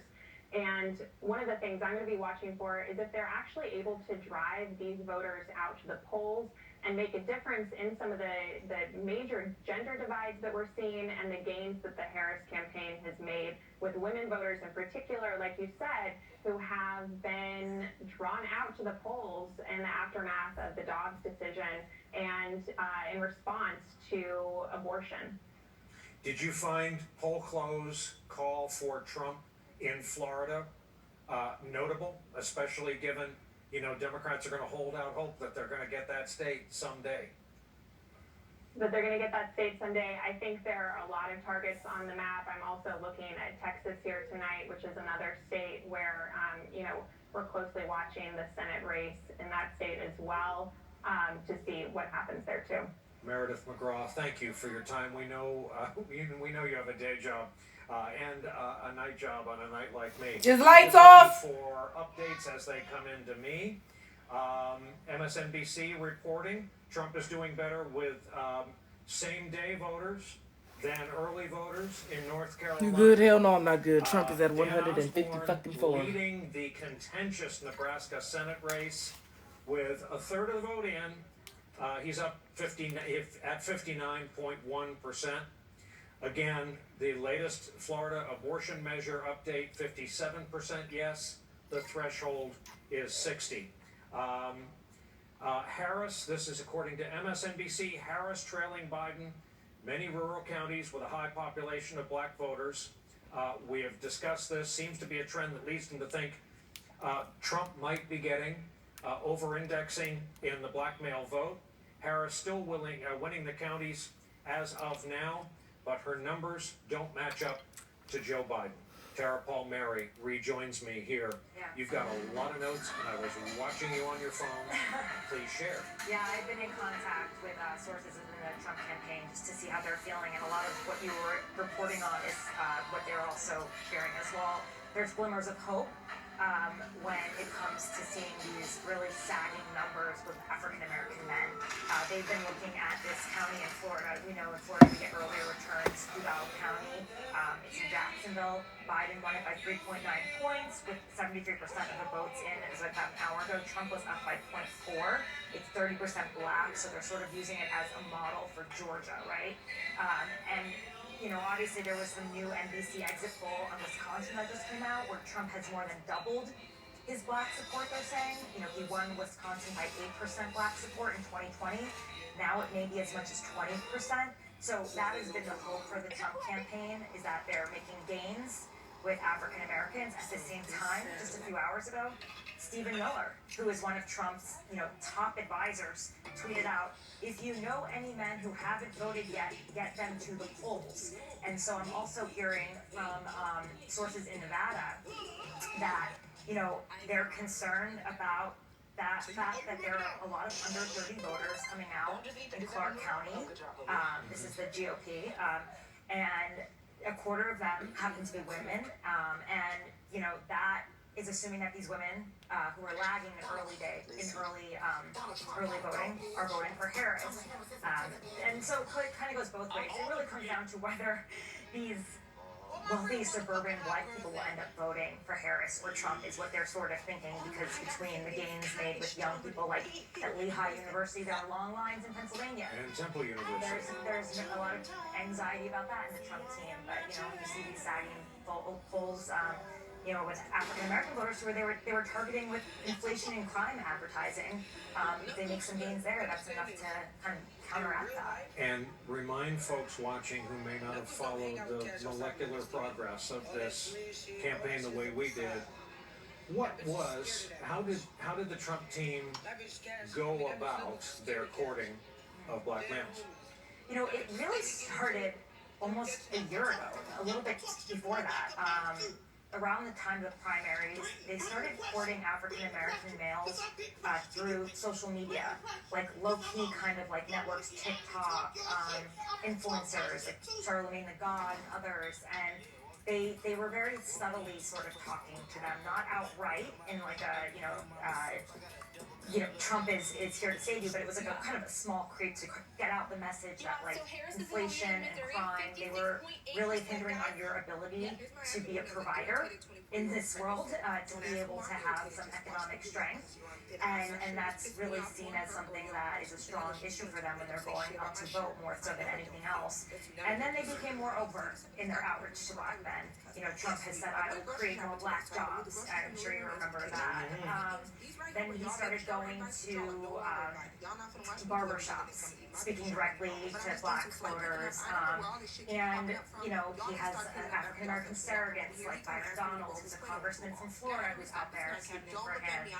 He has a story from growing up in Brooklyn with pretty, meager means. And so it's been a long process to win them over, but it's really been inflation and crime and the idea that that he offers a form of like masculinity that would allow them to be better providers and to have that economic prosperity themselves. And then there's policy. Right, yeah, there's policy as well. At the same time though, Brian, like throughout the entire campaign, he's made a lot of unforced errors. Maybe not unforced, maybe forced is what he really means. And he's made a lot of insulting comments. Yep, you can usually figure out what he means. Exactly, and even just this past week, having that comedian, that Tony Hinchcliffe, on the stage making a very derogatory comment about African American people. Old tropes and bad tropes. It really is, and the way he talks about them, he really does use a lot of old tropes. And then the way he talks about the vice president, saying I don't know what her nationality is, but it's such a mixed message right now, and I think he really appeals to this like type of masculinity, or at least that's what he's trying to. Like, I will make you wealthy, I will make you the provider. And Trump actually, if you really think back on it, he had a big presence in hip hop culture. Do you remember that? I kind of do. Yeah, back in like during The Apprentice, like he was like a known figure. He was friends with Diddy. Like he would go to the white party. Oh, sorry, y'all. They said they finna end my live because the presidential thing is going on in the background. Kanye, exactly. So he's a pop culture, and he represents prosperity to a lot of Americans. Dang it. Not just white Americans, black I was really Americans vibing out with you guys. I was really vibing out. Maybe I should go hit my cigarette. Oh, actually, I got some homework to do. Should I go do some homework real quick?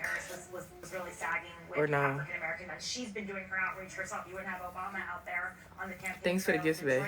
Just "Man, mute the you gotta TV get out right there about that one. For your She said, why you asking us? for an African American woman. And You right. Why am I what happened asking to y'all? Stacey Abrams? She Just didn't because I like hearing you guys' race input, against, maybe. a white governor. Some of y'all So, are Moose you can always Mafia. rely on a demographic. I'm gonna actually go do my homework real quick. It's math homework, y'all, so y'all know I eat that down, boobs. It's gonna take me 16 seconds, if that. I will. Tara Palmieri, Turn this not down. Mar-a-Lago, but notably here with us. I can't wait to be cute as tonight in fuck on Los the Angeles. I 16th. wanna Like, turn to who's gonna someone be fucking with me? on the right, who's seriously? made his opinions known, made them loud and clear throughout this election. He looks so tired of being a Cycle news rapper anchor. Ben Shapiro is an author, former Chin editor just over at Breitbart, co-founder. sloppy as hell. Oh, I can't wait to see how this living room look every time I come downstairs. Yes. I can't believe that vase is broke again. But you know what? I'm in a good mood now because it's Christmassy down here. That's all I be needing. Is for it to be a little bit Christmassy. Super cute. Super cute.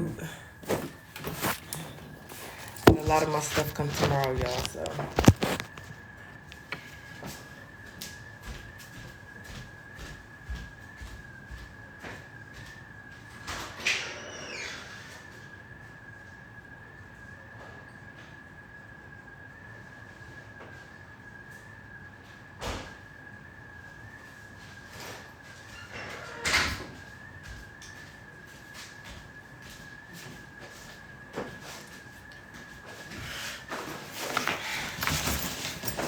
Thank you. This cute. Oh, thanks. I'm so proud. Thank you so much. Thank you guys so much.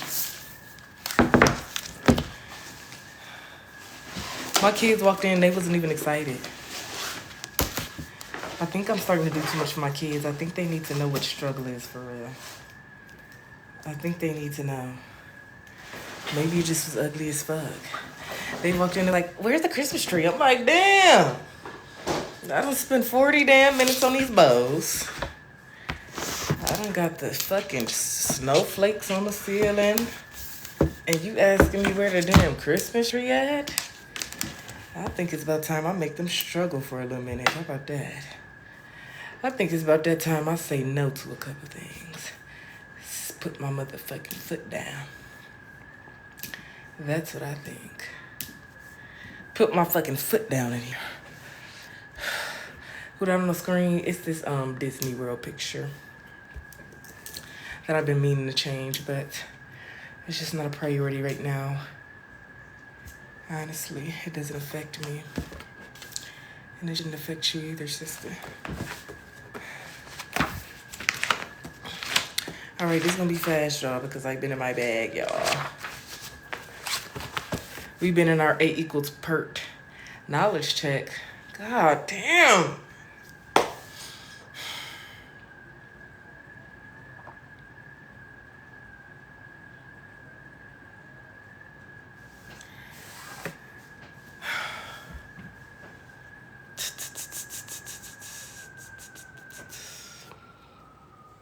No solution.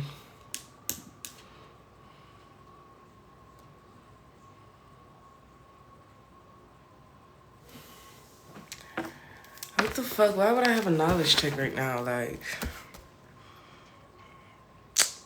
I'm trying to get this shit done.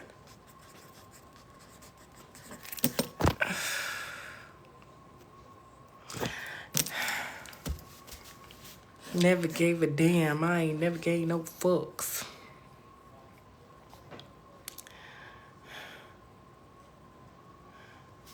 Three and 1. X plus 3, x minus 1.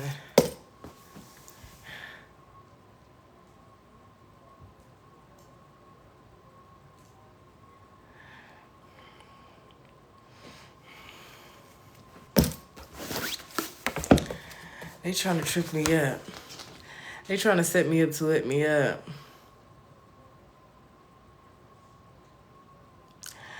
They trying to set me up to let me damn up.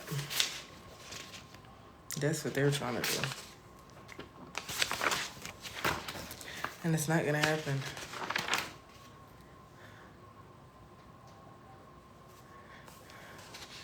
It's not gonna happen, buddy.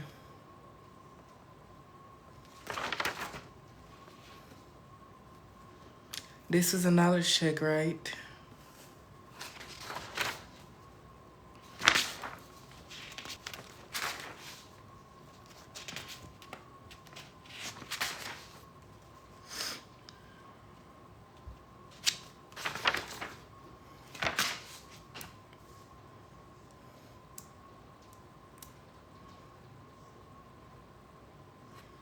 AC, A, so it must have been 4x squared plus 8x minus 1.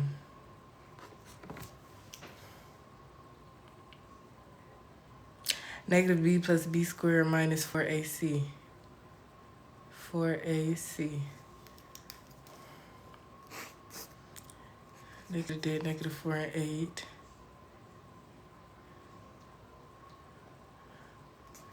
Negative 4 and negative 2.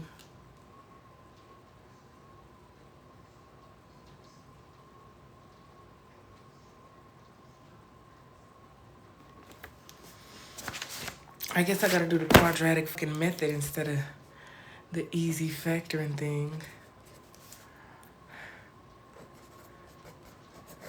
We need some tunes. Is that Benny out there? Where is Benny? Benny! Is he in the garage or is he in the storm? Who knows? 3 squared minus 4ac all over 2a. Neighbor, y'all need some tunes? Or no? They finna scam y'all in the comments. Bad, bad, bad.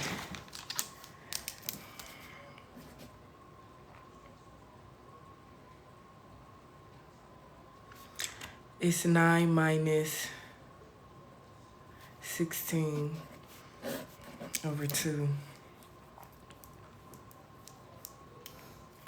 All I see is no tunes. You sure?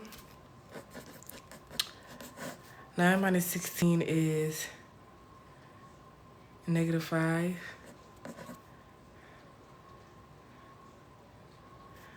All over 2.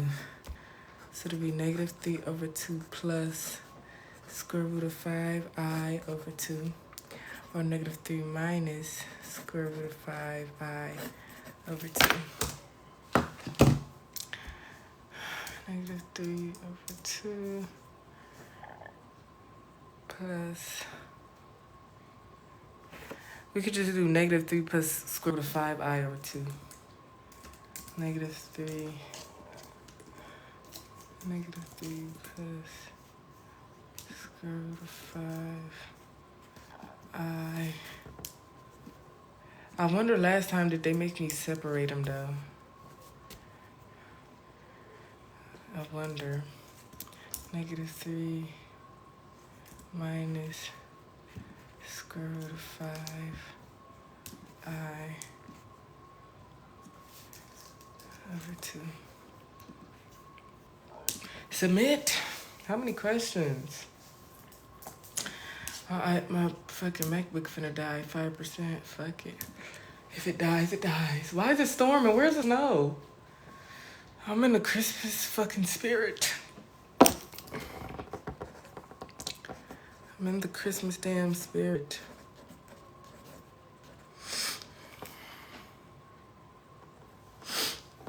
Okay, the least common denominator is 3.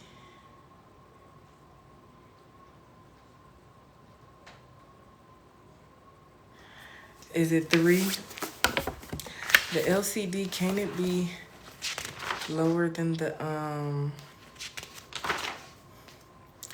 LCD? Wait.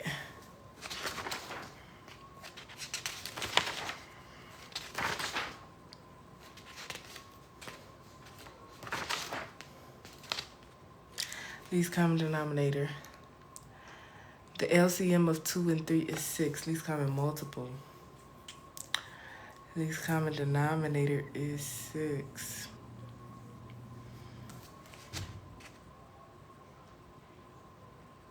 I heard that.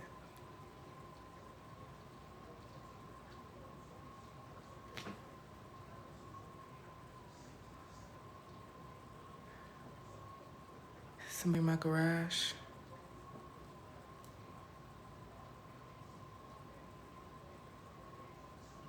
Oh, I'm just hearing shit. Alrighty.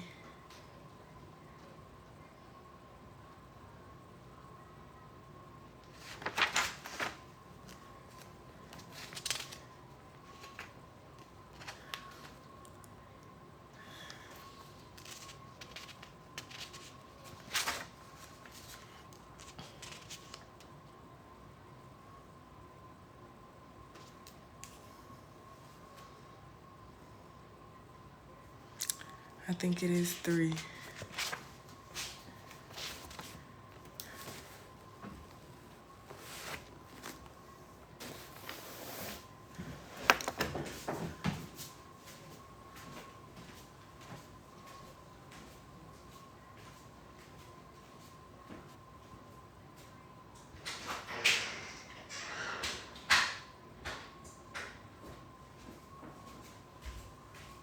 I must be hearing things. Cigarettes are still chilling, it seems like. Okay, I think it's 3V7Y2. 3V7Y2.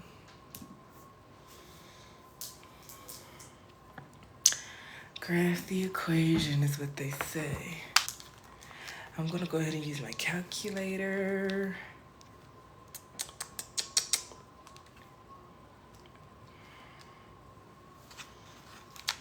X plus 4 plus 3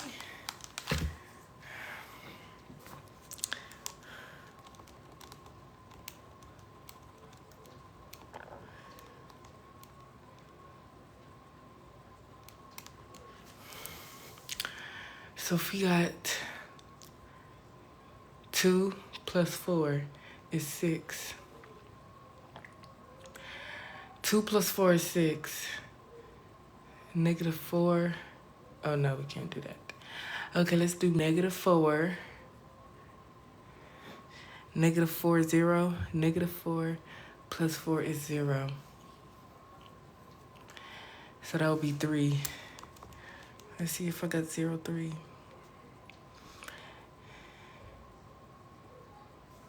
What's all that rumping up bumping I hear? Negative 4, 3.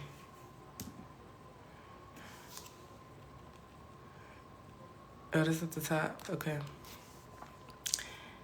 And then we got negative 1 plus 4. Now let's do negative 3. Negative 3.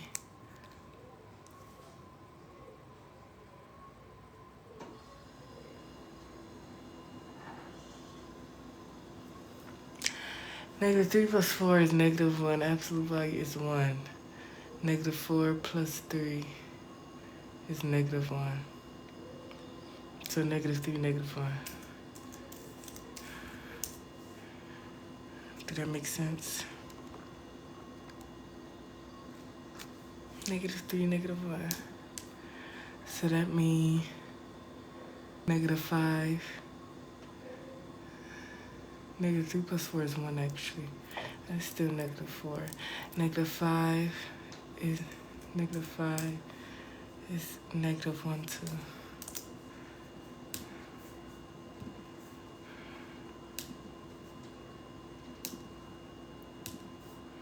Oh, hell no.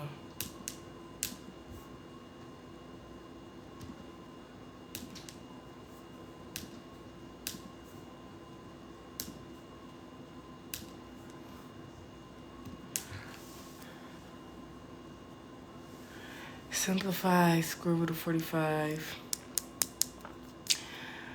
9 times 4, 9 times 5. 3 square root of 5. 3 square root of 5. 9 times 5, 45. Yeah. All right, I think I'm getting these right. The system has no solution. What's all that rumping and bumping?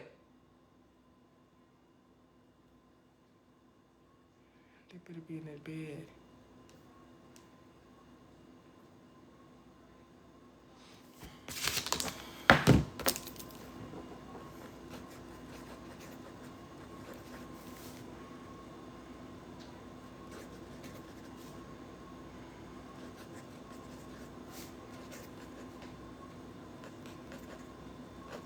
Y equals negative 1/2 plus 4. Or we got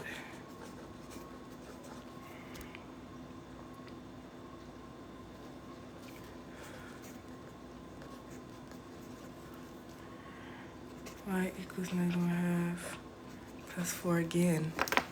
So they're the same.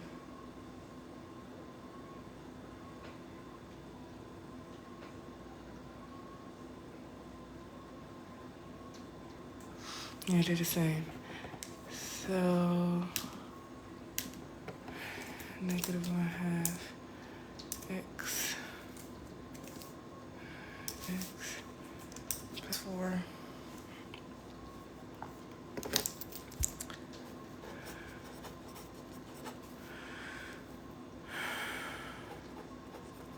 Y equals negative x minus 4. Y equals negative 1/4 x minus 1. X plus 4y equals 4. 4y equals negative x plus 4. Y equals negative 1/4 x plus 1. So, the system has no solution, I think. Let's cheat and graph them.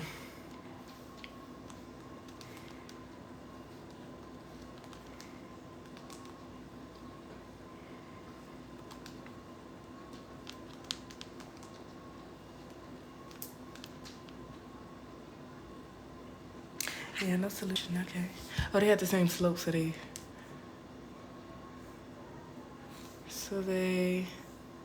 parallel.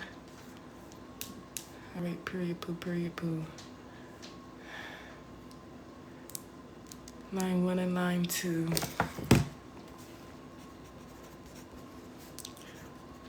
for third x minus 8. Line 2 is y equals 4 third x plus 7 thirds. Line 3 is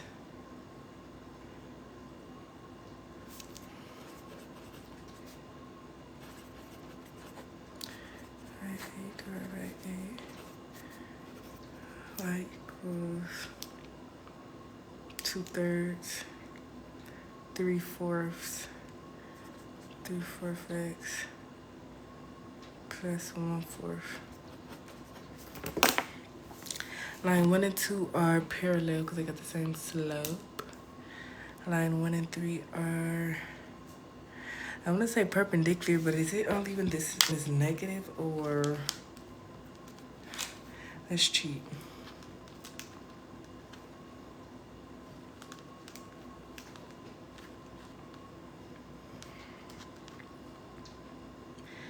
Let's actually treat.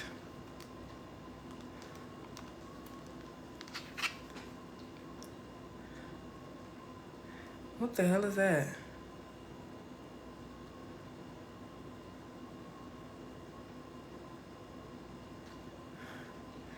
Why is this? Oh, I forgot to put the X.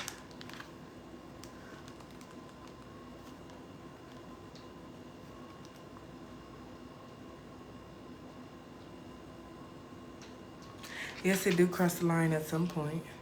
So I'm gonna say perpendicular. And line 2 and 3, perpendicular, I hope.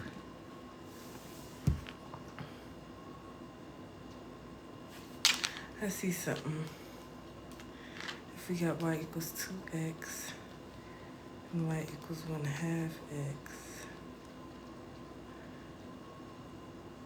Oh yeah. The perpendicular. Submit it, submit it, submit it.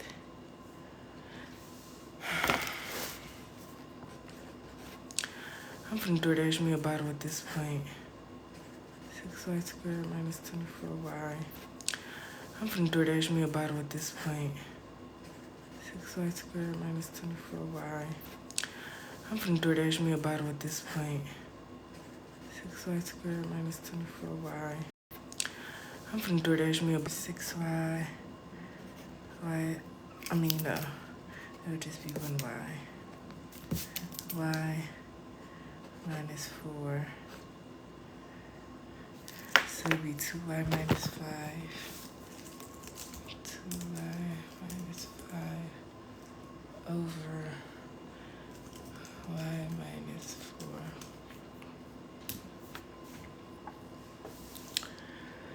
Solve for v is what they're giving me. 14 equals -8 plus 14 plus 14. -8 plus 14 is 6, I think. 14 minus 8 is 6. Absolute value is 6 or -6 actually. It'll be 6 or -6 because it's the absolute. Okay. So if we got 0, we going to the left 3. So if you got 1, then it would be, if you got 0, 1, then it would be -3, 1, right? -3 plus 3 is 0, yes. -3, 1.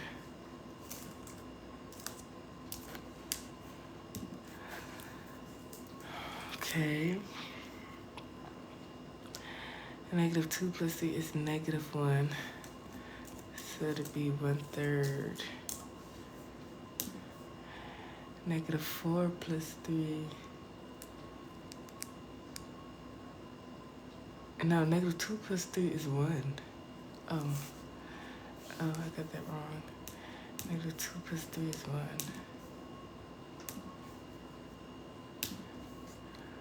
1, 3, negative 2, 1. That don't make sense. Oh, it's negative 2, 3. Oh, my bad. Okay, negative 4 plus 3 is negative 1. Negative 4 would be 1/3.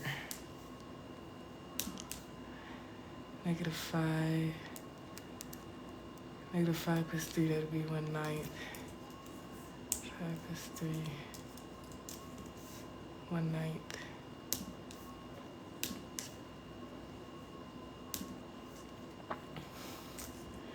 We're gonna do it at 0, 0. See what it gives. And domain is gonna be all real numbers. And the range is 0 to infinity. Alrighty.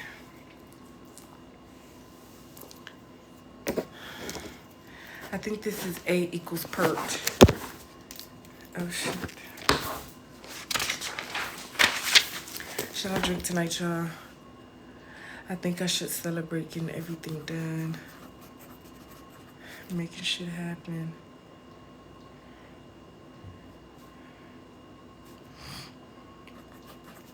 You feel me?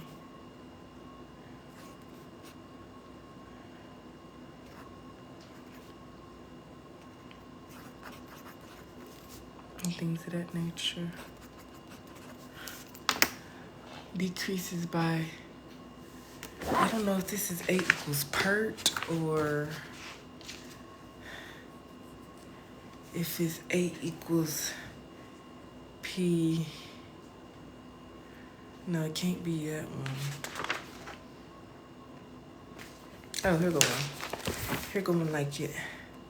So they use A equals.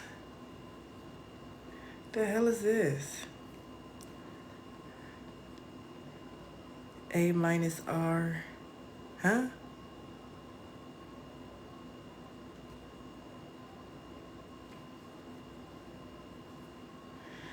Oh, they did A equals pert. I don't see no E.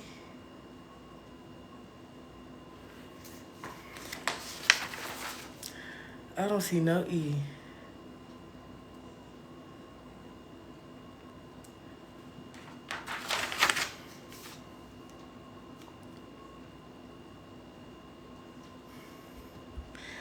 A 100 minus 6.5.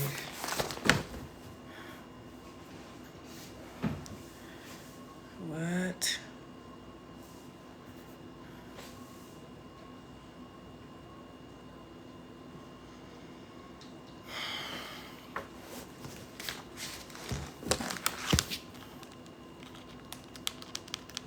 Oh my God, I'm almost done. 92.75.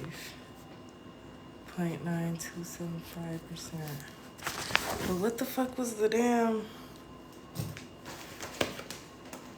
fucking equation?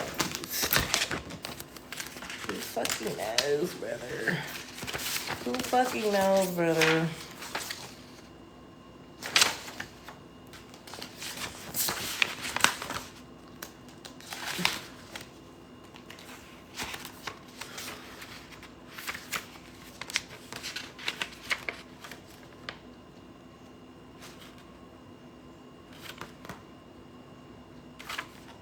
I threw it away. I threw it a damn way. Oh, I could cheat.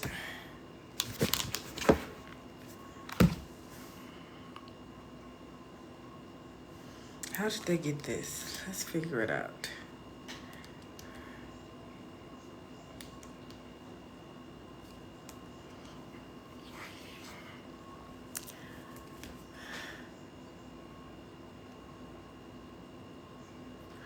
What?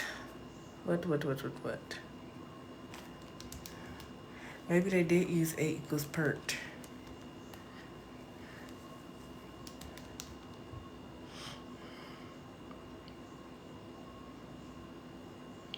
What is T? Oh, 9. Nope, that's not right.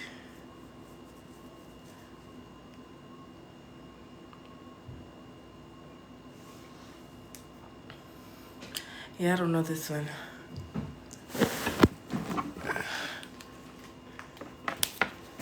Let's see.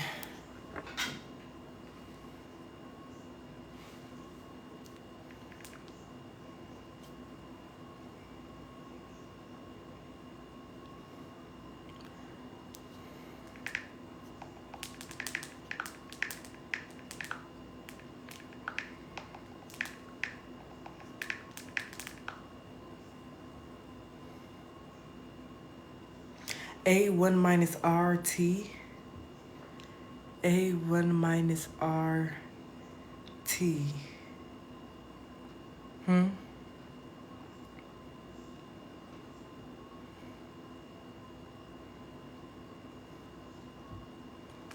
A1 minus RT.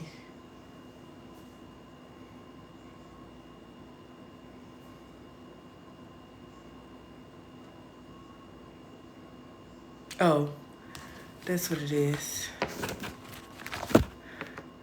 I want pencil go.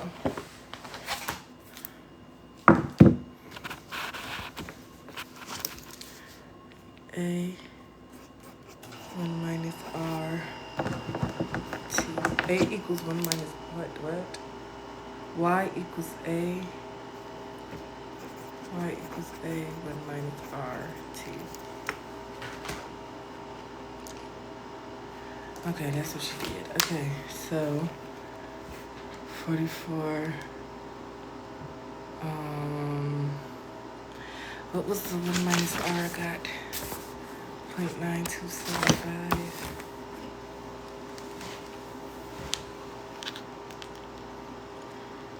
After how many years? 13 years. 1653. Round to the nearest square kilometer. 1654.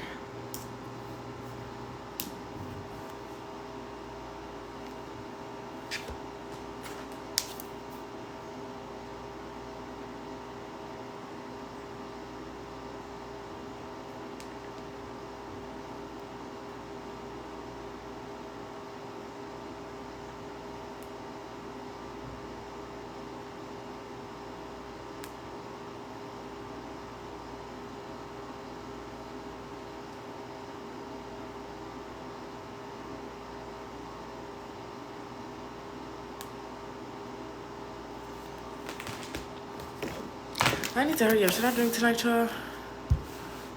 Or no?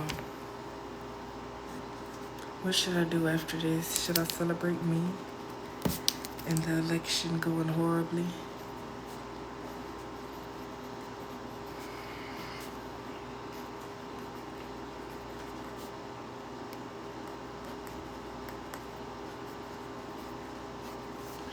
Yes, bet it. Bet it.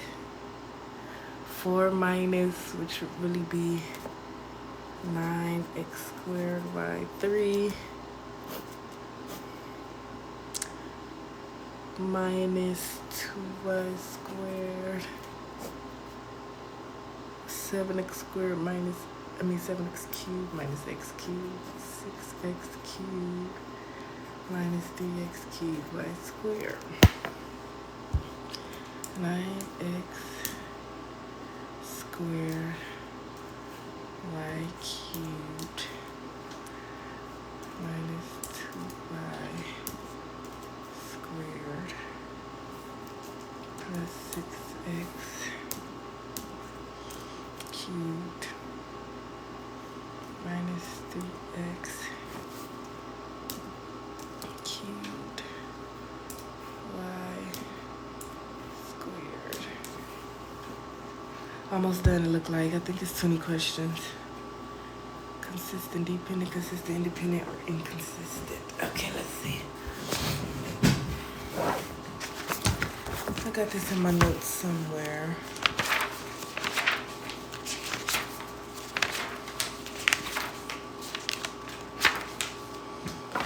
Actually, this quiz is just too.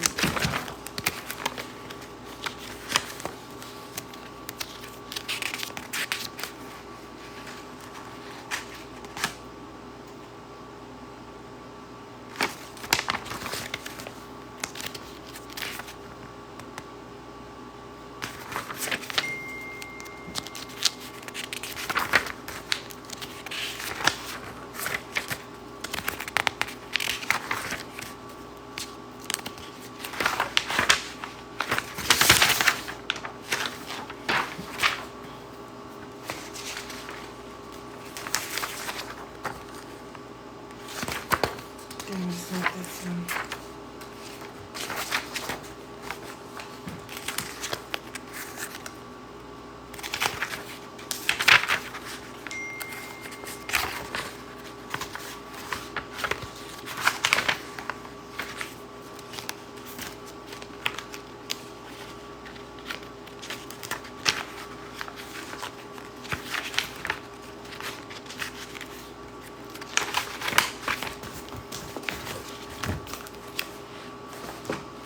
You heard that?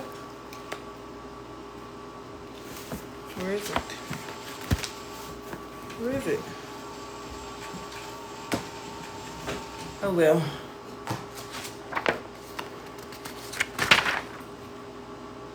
Oh, here we go. Consistent, independent, consistent, dependent. Oh wait. Consistent, dependent.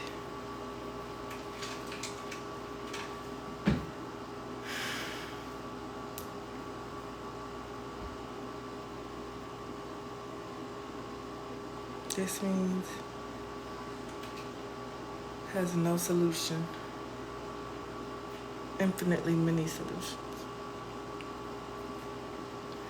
Inconsistent, no solution. Consistent, independent, a unique solution at 2, 3. Is that me or am I tweaking, bro? Am I tweaking?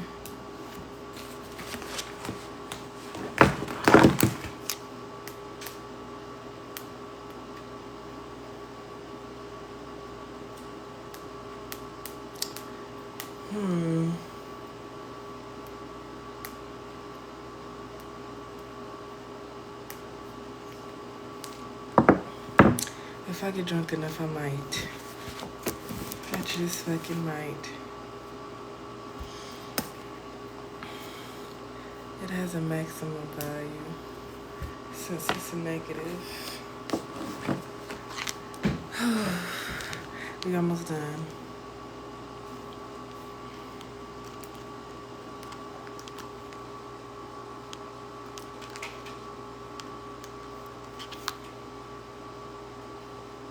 Oh shit.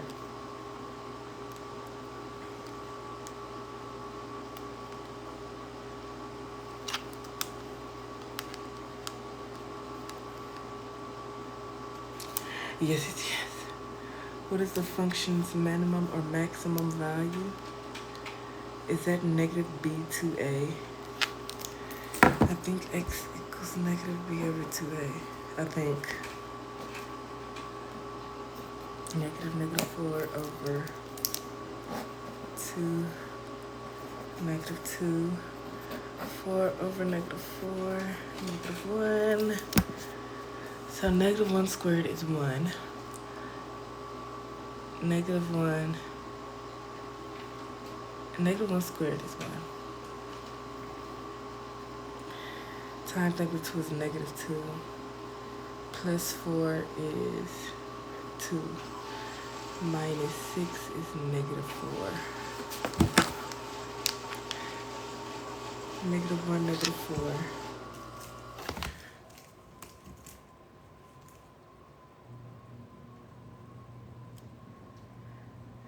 Negative 4.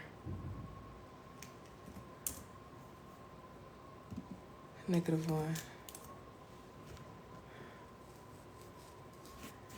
I think that's right. Yes, do your homework, baby. Do your homework. Find the area of the triangle. Ain't area half base times height? Did y'all just hear somebody ring my doorbell?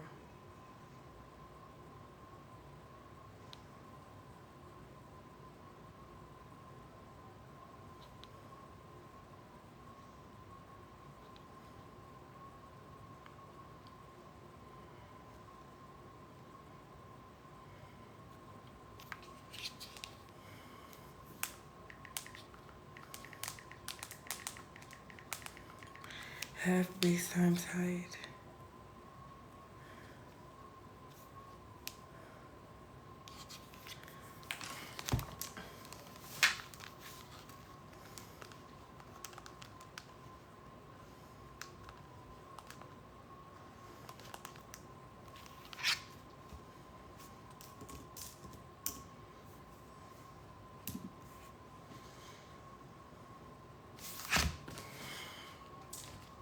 I think that's right. Fuck it.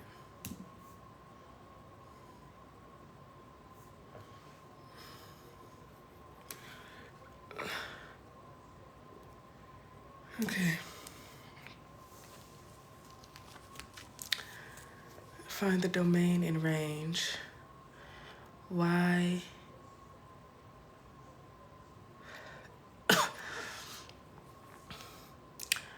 y must be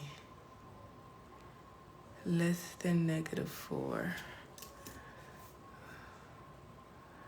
Y must be less than or equal to -4.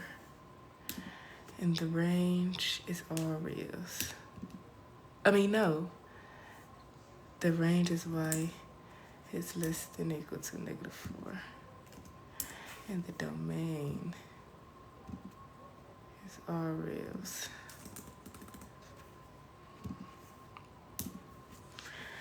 Almost there, almost there. I'm gonna say 8. There, you got me. Let me double check that. Okay. Find the range of the quadratic function. Find the range. I'm gonna go ahead and cheat.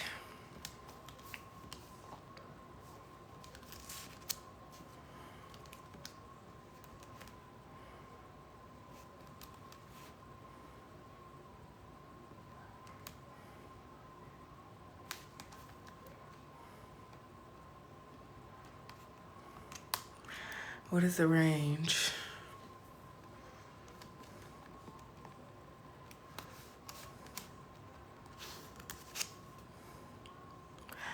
-1, 4. -1, 4. So it's 4. So it would be, the range would be -infinity to 4.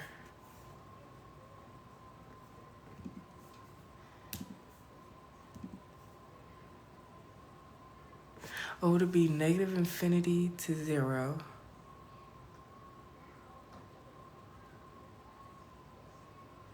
And then 0 to 4?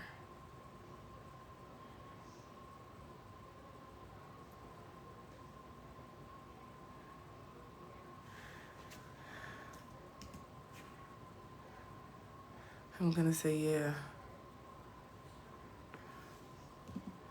I think.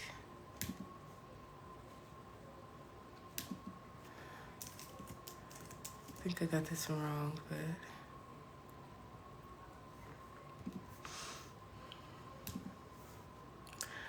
Oh, so -infinity to 4. Oh, I got that. Oh, I got that. Solve the equation by graphing.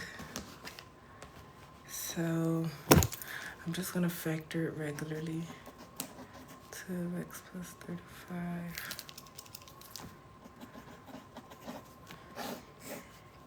12, 35, 75.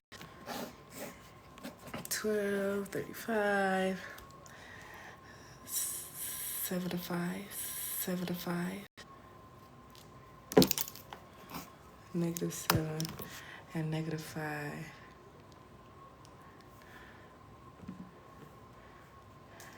-7 0 and -5 0 and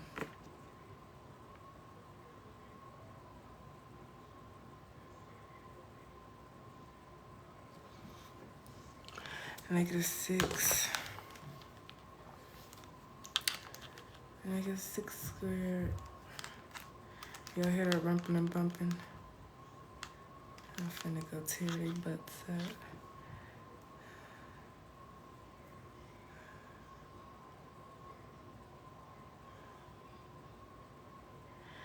-6, are they sure?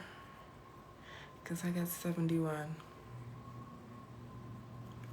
I got goddamn 71, honey. I'm just cheating, bruh. Fit.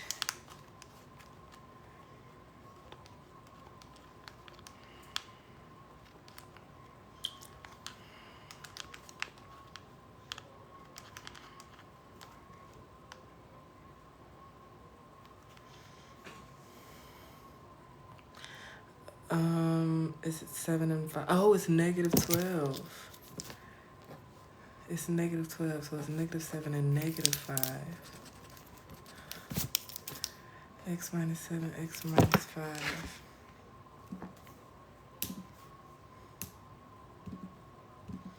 -7 and -5, so 7 0 and 5 0. And then we got 6 squared minus 12, 6 plus 35 is -1. So 6 -1.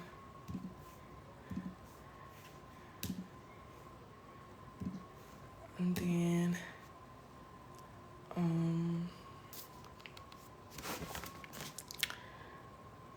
let's do 4. 4 minus 7, -3. 4 minus 5, -1. -3 times -1 is 3. So 4, 3. 4, 3. And then that would be 8, 3. 8 minus 7 is 1. 8 minus 5 is 3. 3 times 5, so 8, 3. Point. Solutions are 7 and 5. 7 and 5. Last one, y'all. Last one. So V is a real number. V plus 4 squared minus 28 equals 0. V plus 4 squared equals 28.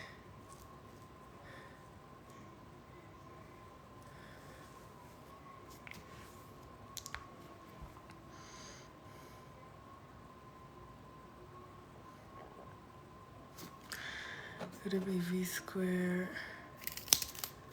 plus 16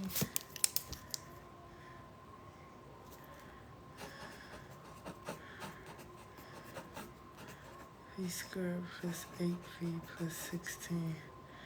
No, we're not doing all that shit. V plus 4 equals square root of 28. 28. 7 and 4. 7 square root of 2. V plus 4 equals 7 square root of 2 minus 4. No solution. Or actually, I could do it this way. Minus 28 equals 0. V's. I hear some talking.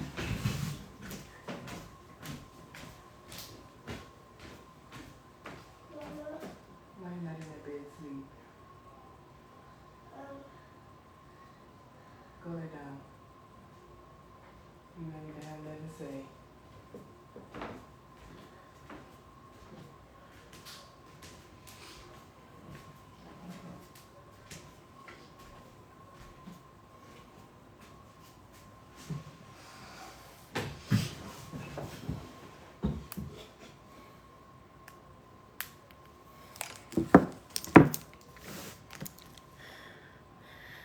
16 minus 28.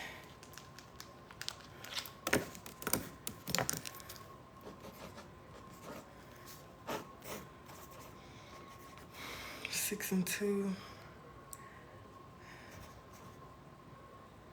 That's no solution.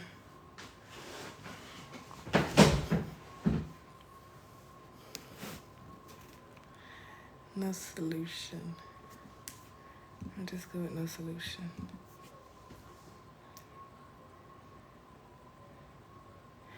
I need to, OMG, please. Okay, we finally got to the, okay. I need a TikTok break. It's gonna be November 6th. We already did quadratics.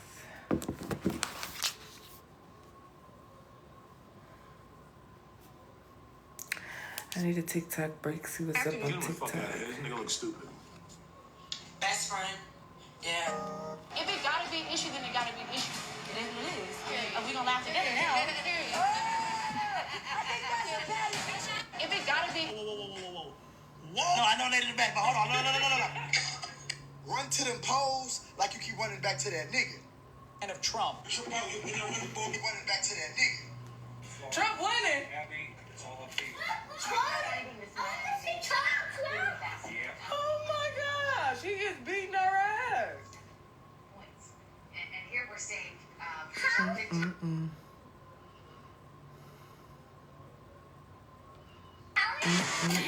Riley done forgot how to do it. Security check them for guns.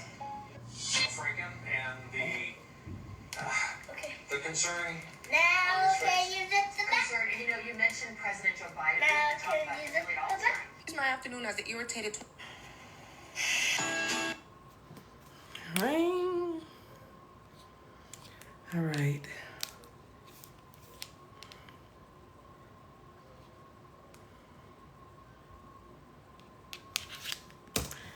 Oh, my computer just died. Well,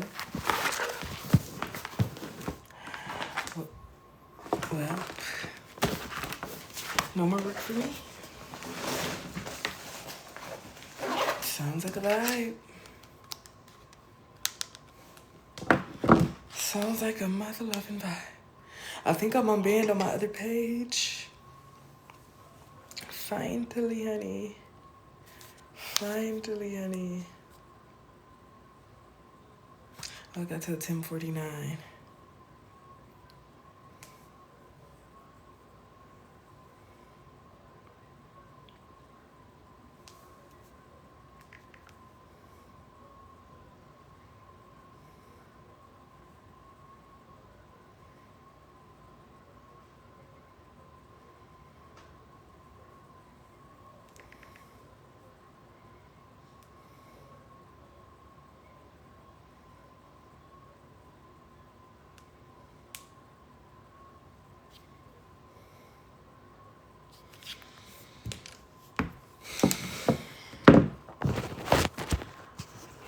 All right, who's winning?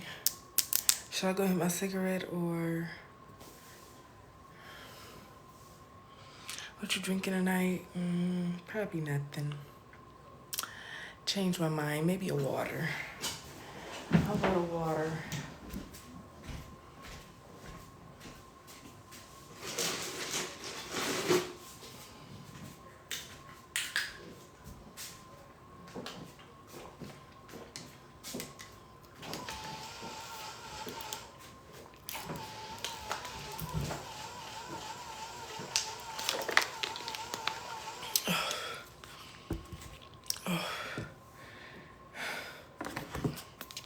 Alright, I'm gonna go hit my cigarette and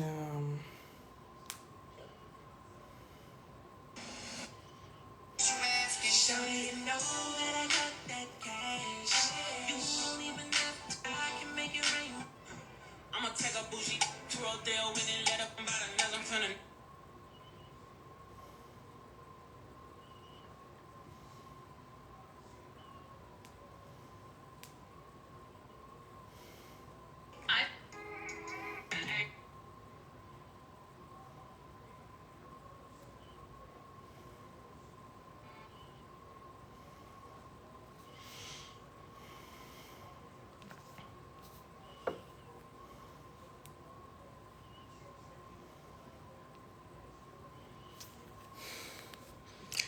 Somebody just commented on my stuff.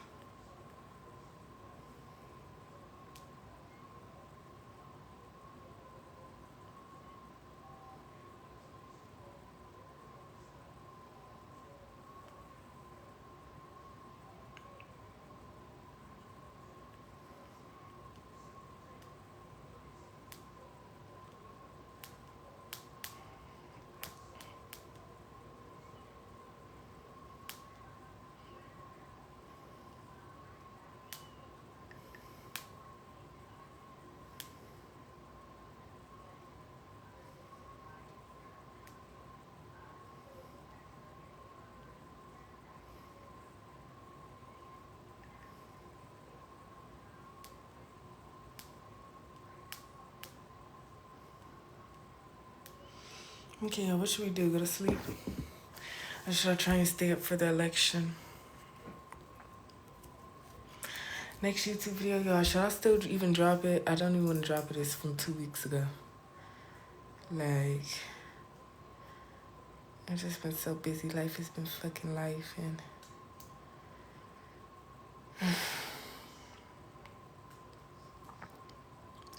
she said keep that shit.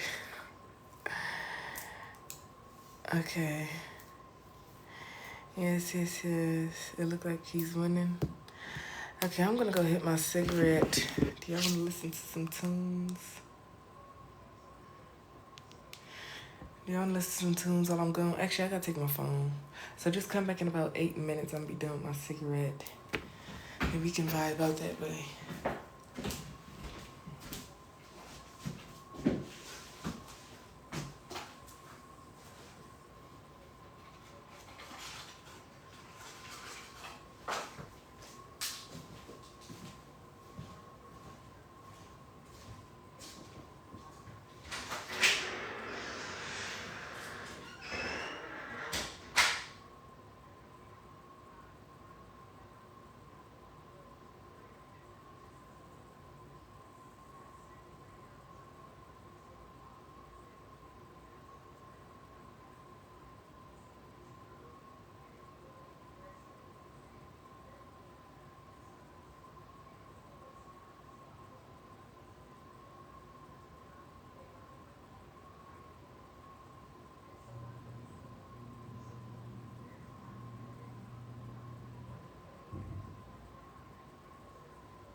was locked out for a minute, sisters.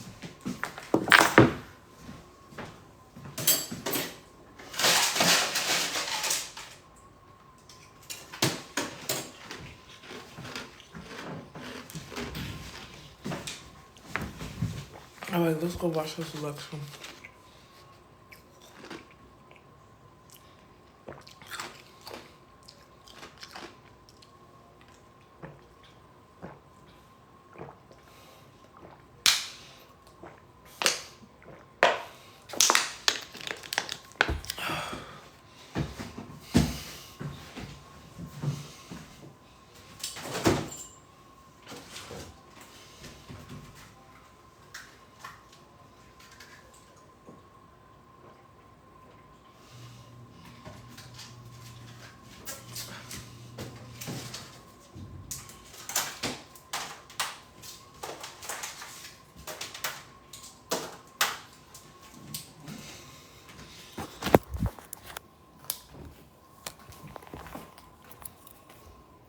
They still not asleep up there.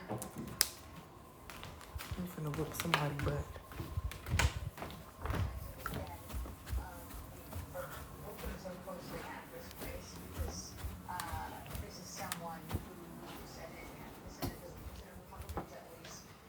Mommy, get in your bed.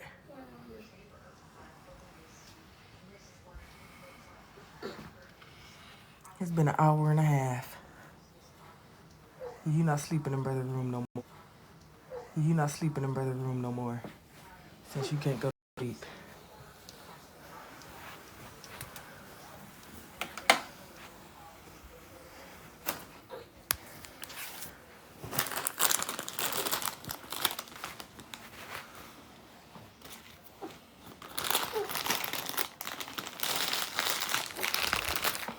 Good night.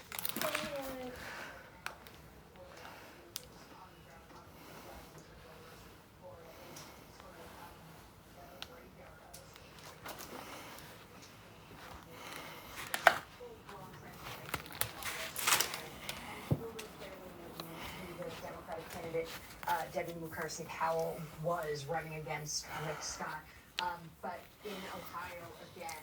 How long you gotta stay up to see who won? How motherfucking long? Things are looking good for Senate Republicans. Yeah, I think Schumer probably said what he had to say for taking one for the team and morale. It is hard to believe that anyone was putting really good hard money behind a Democratic Senate victory in Florida, say nothing of the Ted Cruz seat, and now they're fighting for their life in Ohio. This will affect the chamber. This will naturally affect Schumer's job title. Will there be discussions along those lines? So some interesting and 2 more hours. Oh, my brother. Democrats. I might fall asleep. Jackie, about the House, we're not promising anything. The House is going to take a long time. Remind folks the state of party control now, what the difference is, what the Democrats are gunning for to make Hakeem Jeffries Speaker. It's some mythical day. Right, and the mathematical path here is much easier for Democrats in the House who just need to flip 4 Republican seats, which they have been optimistic about being able to do. If both of these chambers, just to take a step back and put it in a little bit of more context, if both chambers do flip, it is going to be a historic double flip is what experts and operatives have referred to it as. And it is going to make whoever does win the presidency's job extremely challenging. That is a very difficult governing environment, perhaps easier for someone like Kamala Harris, who has been pitching more moderate bipartisan policies, but extremely challenging for someone like Donald Trump if he does happen to win, especially as a lot of Joe Biden's policies, from the CHIPS Act to the Inflation Reduction Act, are actually finally starting to take hold. A lot of those investments really buoying a lot of Republican districts that were won by Biden, but still being governed by Republicans who are trying to hang on to those seats this evening. But House races, again, as we've said over and over again, they're going to take a little bit longer to call, especially in New York and California, the two places where they're the swingiest, most competitive districts that will take the longest to count because of election administration issues. But there are a few that we can look at right now that are sort of painting a little bit of a picture, at least that we can try to glean some tea from, and that's the 7th district in Virginia. Polls closed at 7. The race should be called soon. I'm refreshing right now to see exactly where we stand, but 86 of the votes have been tallied so far, and that is the race between Eugene Vindman and Derek Anderson to replace Abigail Spanberger, who is a very moderate Democrat who is now running for governor. And the reason why people have been looking at this is because they think it's going to be a good test of how Republicans are going to fare in suburbs that have swung away from Trump. Right now, though, Vindman is only up by very, very, very slim margin, 50.7% to 49.3%. You have Democrats who have told us this whole week that this could foreshadow the success that Democrats have in flipping the House, and Republicans basically saying the exact same thing too, that if their candidate wins, they have a much better chance of holding that majority. All right, also later on this evening, I'm interested in the Mike Lawler-Mondaire Jones race from New York. Thank you very much, Jackie Alamany, for joining us from the Washington Post newsroom. If you live in New York, if you've been there long enough to have a sandwich, you have heard the commercials, you hear them in your sleep, you hear them in your nightmares. Every market has them. Certainly LA has their share, House races in Southern California. Another break. Here we are, 10:30 Eastern, 7:30 West Coast. Take a break, reset, come back, we'll have more news.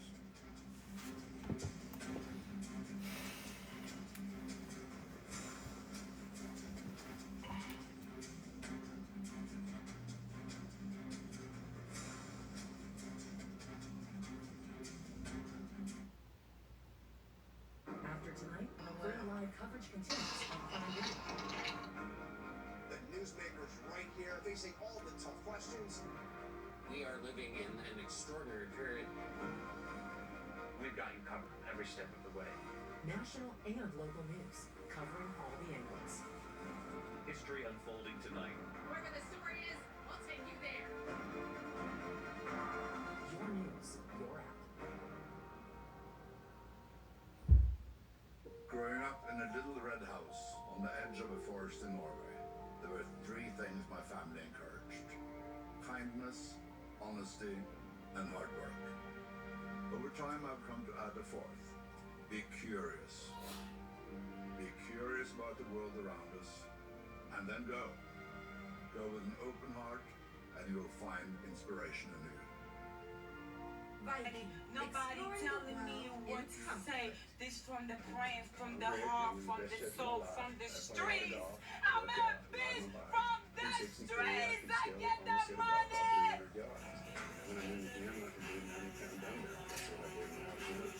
As long as I'm living, I'll keep taking my balance in nature because it makes a big difference. Get 35% off your first set as a preferred customer. Enjoy a 30-day money-back guarantee and free shipping. Don't wait any longer. Use discount code FIRE.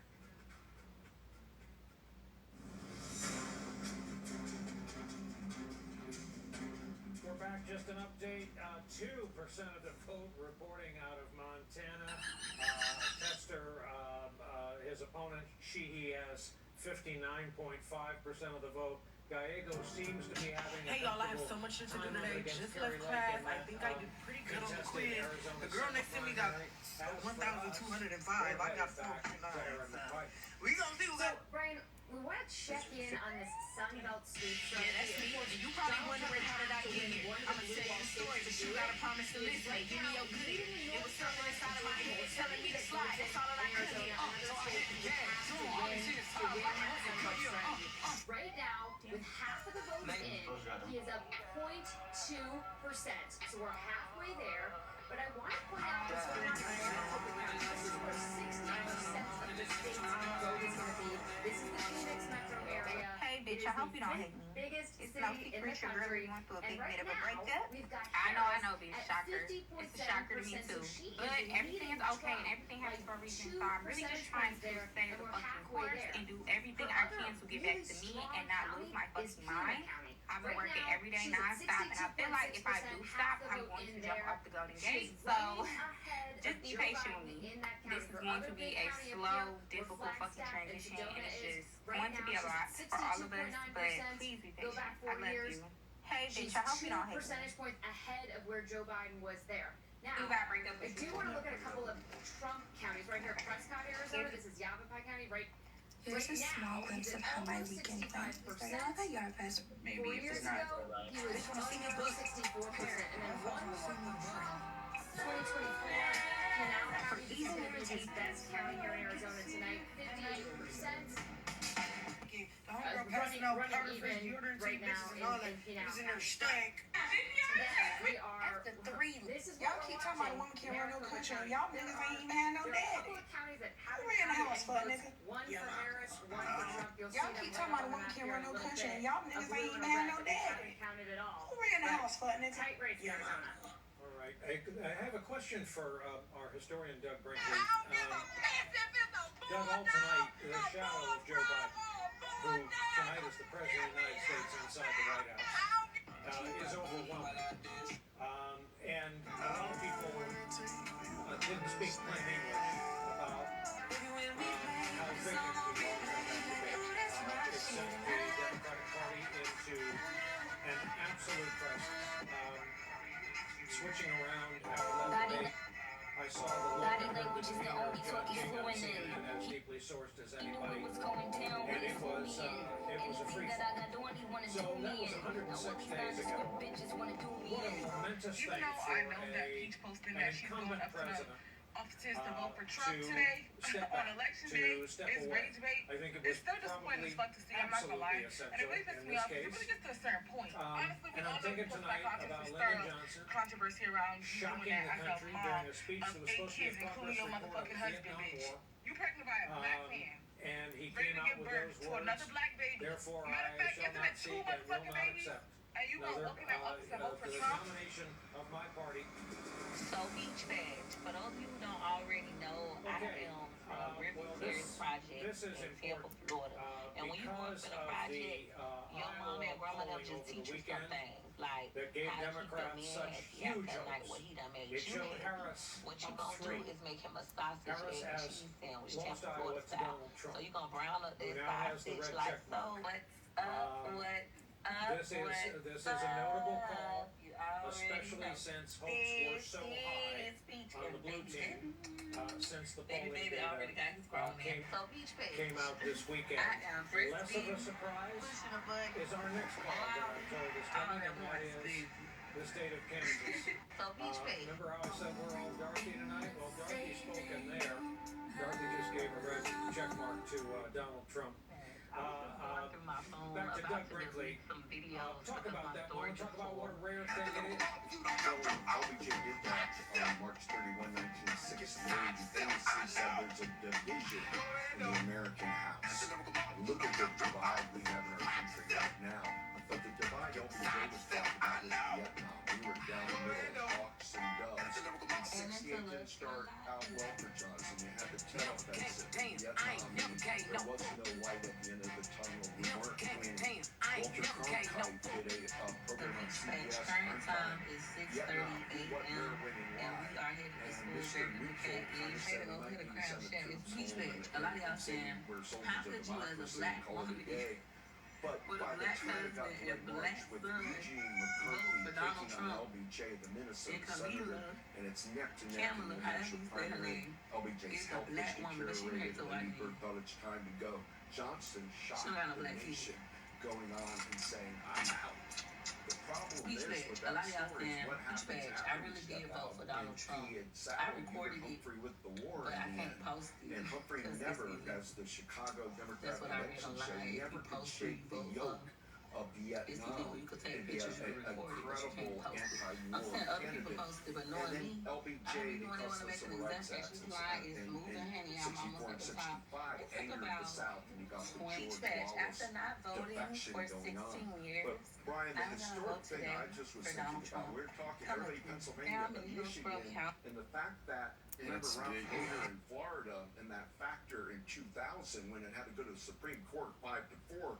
What And this happens is why I in would just be Michigan? so disappointed What's in you going guys to happen in there London. with Like, Jill I'm not gonna lie, Stein like, on the from a ballot? kid, With y'all Robert never Kennedy's was kids. wanted to pull But out that's why I Jr. got and my ass can't up pull and I out. voted You today have because the one. Arab American story You signed up for of Greater Dearborn, and then you have a Biden. One of the most memorable moments was picketing for the United Auto Workers and their leadership. Bain is certainly for Harris, but we see workers defecting. So I think Michigan is just confusing. I think we're looking at this blue wall strategy. I think it's not about suburbs always. I think Detroit numbers have to be up. And with history, we're looking at a strange moment when Trump spoke at Detroit Economic Club and basically said, I don't like Detroit. It's a terrible place. And if you could depress voting in Detroit by saying such a thing, it tells you an awful lot about our past. He certainly has leeway. He can trash a place, take off in his plane, and be richly rewarded with votes sometimes. We want to welcome in two newsmakers to our conversation. The executive producer and host of Young Turks, Anna Kasparian, and the strategist and host of Undistracted, Brittany Hacknett Cunningham. Brittany, I haven't talked to you in a couple days, so at this rate, I'll be calling you tomorrow morning. Anna, I'll start with you. I don't know how much of our conversation you've been monitoring. You signed up for your own to teaching. carry on. What's your level of optimism, pessimism tonight? Well, it's increasingly looking not so great for Kamala Harris. There was a lot of excitement in regards to that one issue from the weekend indicating that she was going to win Iowa handily, and obviously that's not what has happened. And had she won Iowa, I mean, she was going to win the election because she would have performed well in the other swing states. Actually, Trump should have freed Larry. Fuck is wrong with you? Oh, you say you GDK. Fuck is wrong with you? He say cause you GDE. I can't do no song with you. And if the beat is bagged up, Are y'all okay? Howard University, what every Democrat in this country was hoping to be a pocket full of pink feelings. Right pocket got blues in it. Don't send no pics to me. I know what to do with it. $1,000 shoes. I'm walking on a damn house. He ain't running up a bag. Running it down low. Left pocket full of pink feelings. Right pocket got blues in it. Don't send no pics to me. I know what to do with it. I'm gonna go ahead and use my calculator. A commitment to a future that is much brighter than the past has been. And I think that is exactly what I'm feeling. They show you all type of movies. I'm recognizing that it's still long in time. It's Friday night. My nigga ain't home. I pull my bitch shots. Now I'm drinking my hell no. I'm outside again. Cause bitch, I hate it home. It's giving hurt. Face, ass, teeth getting hurt. Face, ass, teeth getting hurt. Face, ass, teeth getting hurt. Face,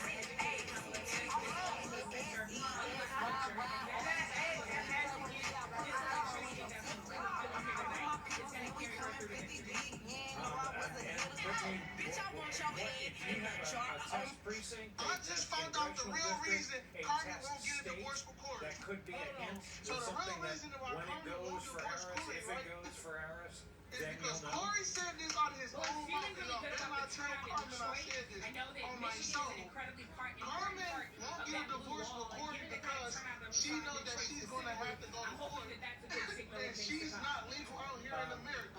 So she Same knows question once to she you. trying to sign new papers and What's your test market? Your favorite test market? Well, Pennsylvania is an incredibly important state. If Kamala Harris doesn't win Pennsylvania at this point, she's in a lot of trouble, and it's likely that Donald Trump will win the election. But I actually, agree that all of those have not been counted yet, and so anyone who feels the temptation to panic because they want Kamala Harris to win, don't panic yet. No need to. Let's wait for all the votes to be counted and we'll figure out. And by the way, let's all remember what everyone was saying prior to tonight, which was don't be trying to make him do right. How can I make him act right by acting wrong? That's how you do it.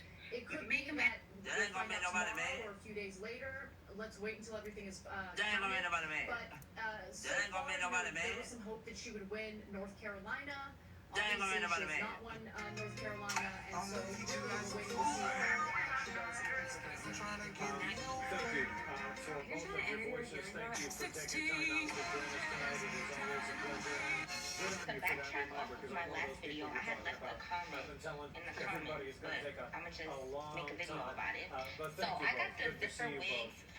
So even if the electoral, I'll tell you if you don't understand. A little news out of Florida. The measure that would have enshrined abortion rights, the measure that needed to reach a ceiling of 60% Counted in Pennsylvania. has gone down. It has failed tonight, along with a measure to legalize marijuana.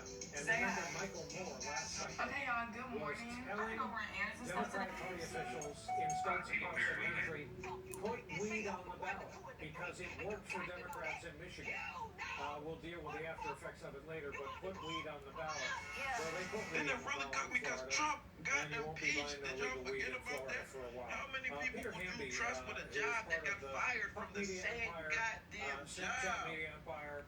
He and I both Good morning. this evening. We used to be young, but he's a hell of a lot closer to the ground. So what are you seeing and hearing? I keep going to the sources outside Caring for your you'll have more I get bad. than we got. I've never told Look, I've been watching the youth vote all night. Why did I Brian, just see a and video of look, if Shaq Kamala Harris Rogers? loses, the youth vote 18 to 29 will be part of it. Back in 2020, But I just You seen a okay? clip of her on FaceTime with one of her homegirls talking about her ex, I guess. I was like, I just can't believe that he moved on and basically talking shit about her ex, and then I will say that. that's neither here nor there. My issue was when it got to the end, she was like, I mean, she not ugly, but like she not me, like, because when she said she not ugly, her friend had kind of made a face, I guess, because she started laughing, and she was like, I mean, she not me. No, you're not good. Why? She's not ugly, but she's not you. That's He is at 210. That conversation should have been had in private. I don't know why you want to do that in front of her. But two, she's not ugly, but she's not you. Y'all, we have to, women, we have to learn. She's not us. I should have ordered me a bottle. Some of this stuff against the votes right now in college towns. Look at Wisconsin. Mommy, I'm mad at you. Kamala Harris right now. Mommy, I'm mad at you, baby. With Joe Biden running a little bit behind. Mommy. All she do is drink all day and smoke weed. The bitch really be bent, like I know her go to tea. Baby daddy in the pen, and that's time that she need. Let me still out, I beg you judge please. My daughter outside when she's supposed to be sleep. The little girl like 3 and only ever seen the streets. Sarah don't got no life, just be fucking men for free. Only time she get papers when she's sitting next to me. Y'all wouldn't know her name, but start keeping it a bean. I'm lyrically insane, she shouldn't have intervened. Fucked every round, now I'm spinning back. Niggas staying sad, boy. Bet you they gon' give me that. Need to take some notes, huh? Savage need to piggyback. Make it bitch and choke, huh? I get stuck into this thing. This bitch is a joke, huh? Never thought that shit is weird. Put it in the yoke, off for real, and I bet she can. Look, they try to battle me again. Suicide, only one way this end. Suicide, I do the bitch 6 in. Homicide, I smoke a 6 up with the pack, bitch, I'm super fried. Where my ass will come. Gotta stuff with a career, so my lungs is fucked. Like, wait, what? That stick ass butt. Probably wife and a brother couldn't have bust his nut. She a dirty bitch. We're a latex. You gon' burn an itch. Have safe sex. Heard what she pissed. Go take test. Tell jokes won't never lie. Everything I say is straight facts. Too many times we had to come here. All she do is drink all day and smoke weed. The bitch really be bent. Like I know her go to tea. Baby daddy in the pen. And that's time that she need. Let you still out. Things about He's a goofy nigga. Doing what goofy niggas do. Bitches like you that make these niggas think it's cool. Lucky 13, like, Today is like, what the fuck? dude, this is where all of my... You smell good. What you got on? A whole lot of everything. A whole lot of everything. That's what it's called? Do you know why this is special? Why is this? Because, like, you say to me that you wanted to what? I told you what? That I wanted to yield and work on me, and so I didn't want to be with you. I told you that. I said I literally don't want to hurt you, so I don't want to be with you. And what'd you tell me? You told me I'm going to stick around. I'm going to prove to you that I want to be with you. And I even said to you afterwards, is that something that you really want to do? Because healing don't have no fucking time frame. And who's to say I'm going to be ready whenever you're ready? When is this shit over? So, Talking about how you said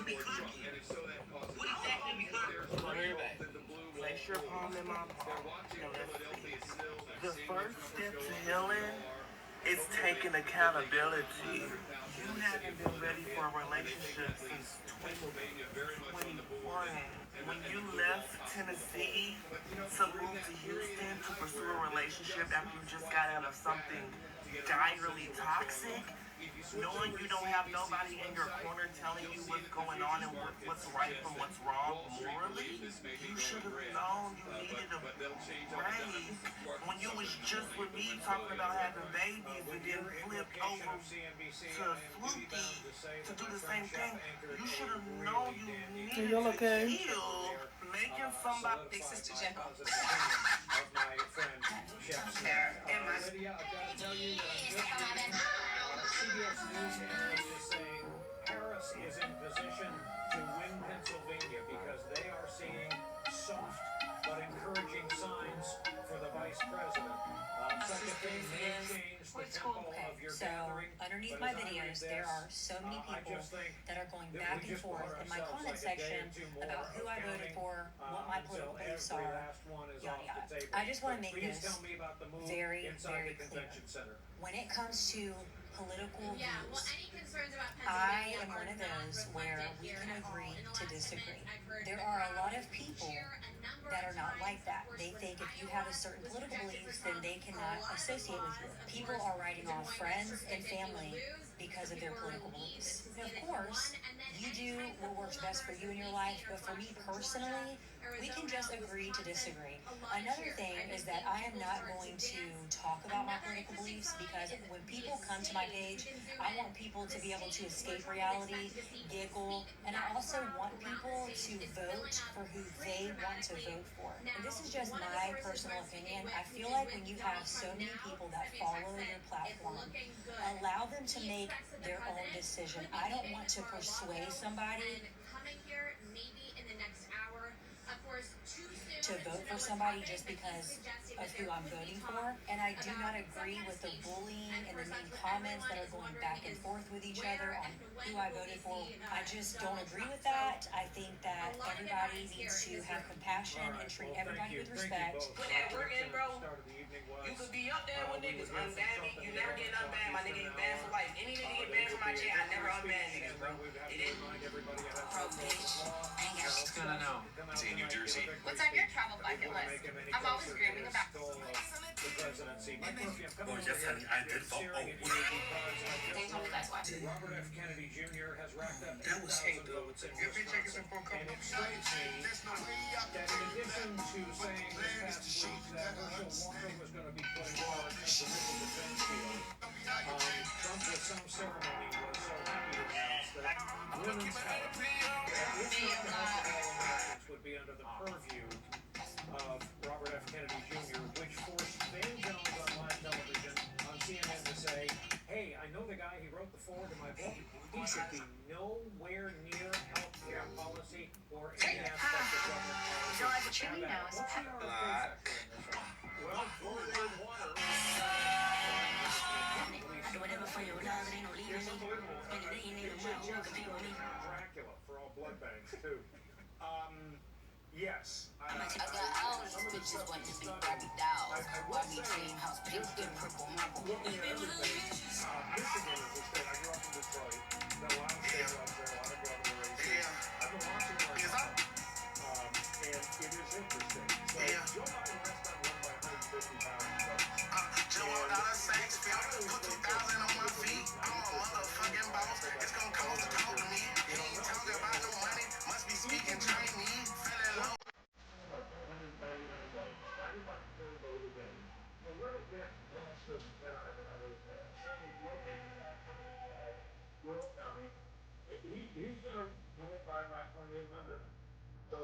Say about a dope game, come get you a whole thing. Push up in that Maybach, put on like I got roll ring. I know why these niggas hate, they know they can't fuck with me. Mr. Beat. Aniston.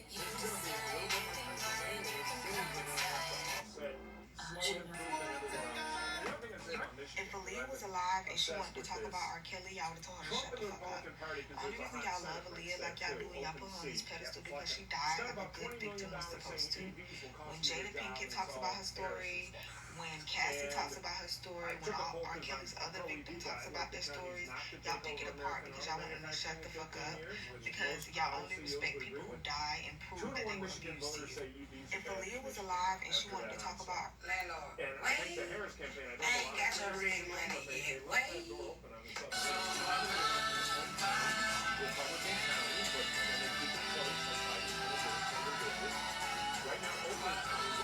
Shot at this 7 years, shot at them. There's nothing wrong with her winning by 80 bucks. I need that shit done. Electoral college doesn't care.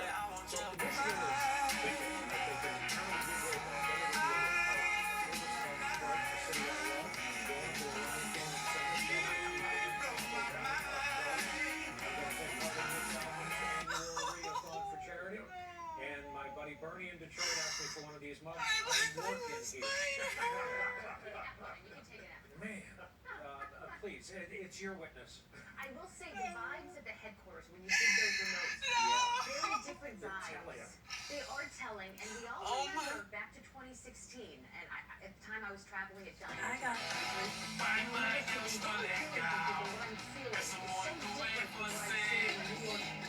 Y'all wasn't listening to JT.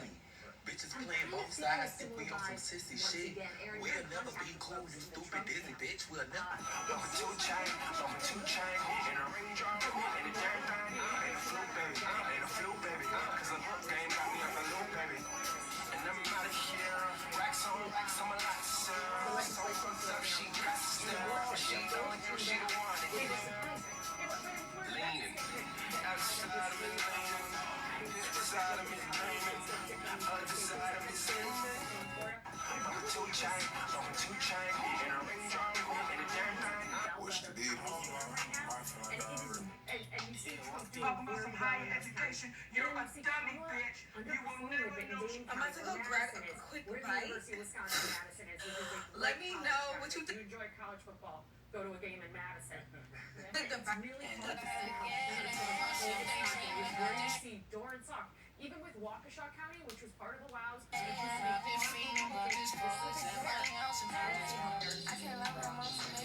Melissa Brown is dead. But you got people from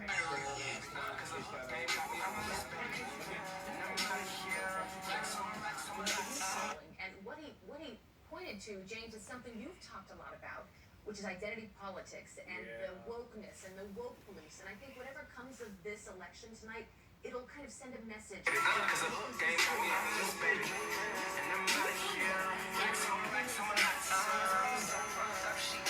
Party. And you see Ben Shapiro, he's trying to define you as just that. You know, there's probably there's some hangover from that. But let me say, this thing is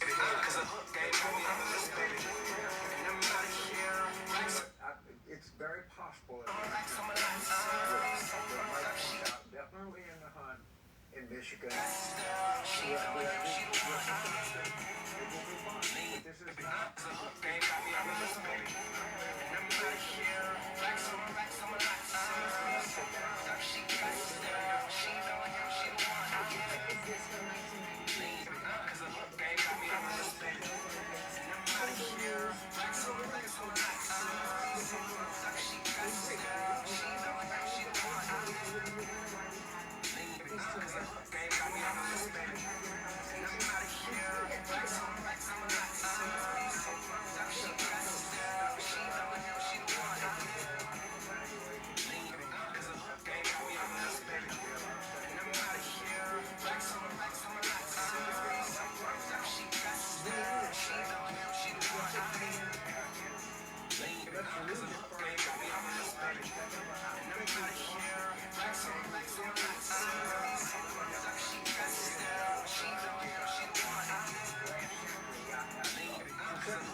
Especially, I recommend deep breaths after Ben Shapiro. For me, and that's not a disrespectful thing to say. It's a clarifying thing to say, because he paints a picture of identity politics as being uniformly and singularly democratic. But what does it mean when you draw a line about who's an American or not? That's identity politics. What does it mean when you refer to Democrats as demons and you play to a deep evangelical strain? That's identity politics. What does it mean if you lean into young men and a form of masculinity, which is very exclusive? That is also identity politics. So it's not a unique Democratic thing, it's an American thing, and we're all working through it. With that, Brian, I'll hand it to you. See, it's those Harvard guys. They really put together combinations. Harvard, baby. That's Army. You get what you pay for. Washington, D.C. 59 after the hour. Quick break. We're coming back at the top of the hour for the last tranche, the last group of big poll closings. No offense to the Aleutian Islands, where counting could drag on. California's 54 electoral votes will be part of the list we read to you when we come right back.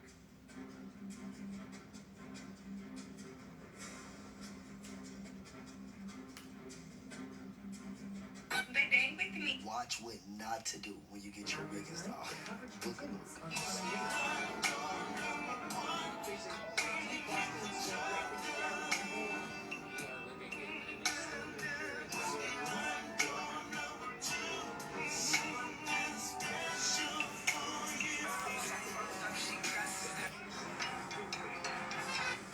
Like a fucking blick, and I promise I ain't using hips. Six ain't at no meetings with the labels. Six ain't getting paid to come and say. This is the litter box.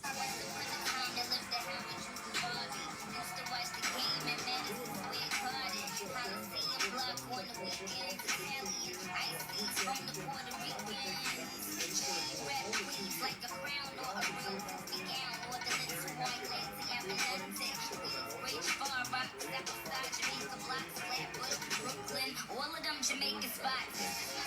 And I be hoping my city is with the giants attacking you. Full of capital, Abilene, if you run on my city, you might see what I mean.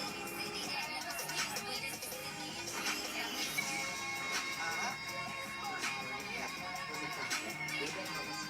Say something about my city. Time to live the heaven, truth and Barbie. Since the West, the game and Madison Square Garden. Coliseum block on the weekends. Italian ice creams from the Puerto Rico. That was so disturbing. Like a crown or a real goofy gown or the little white lacy Eminences. Rich bar rock, Southside Jamaica blocks, Flatbush, Brooklyn, all of them Jamaican spots.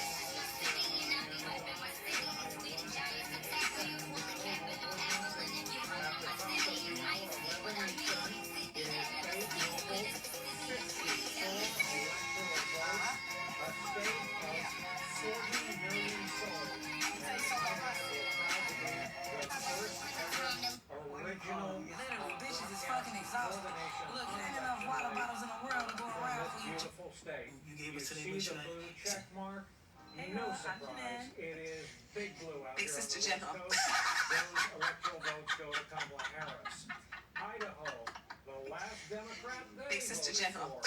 LBJ in 64. I have no reason to believe, looking She at has that three. red He doesn't line, have a but that's going to change anytime soon. I didn't hear that. 40, She has 40% three. of whatever is in, it's enough to give Donald Trump a red check mark. Oregon, they voted for only Democrats since '88. 8 electoral votes, unclaimed as of yet, but look for that to be on the move, as will this next one. Last Republican, the state of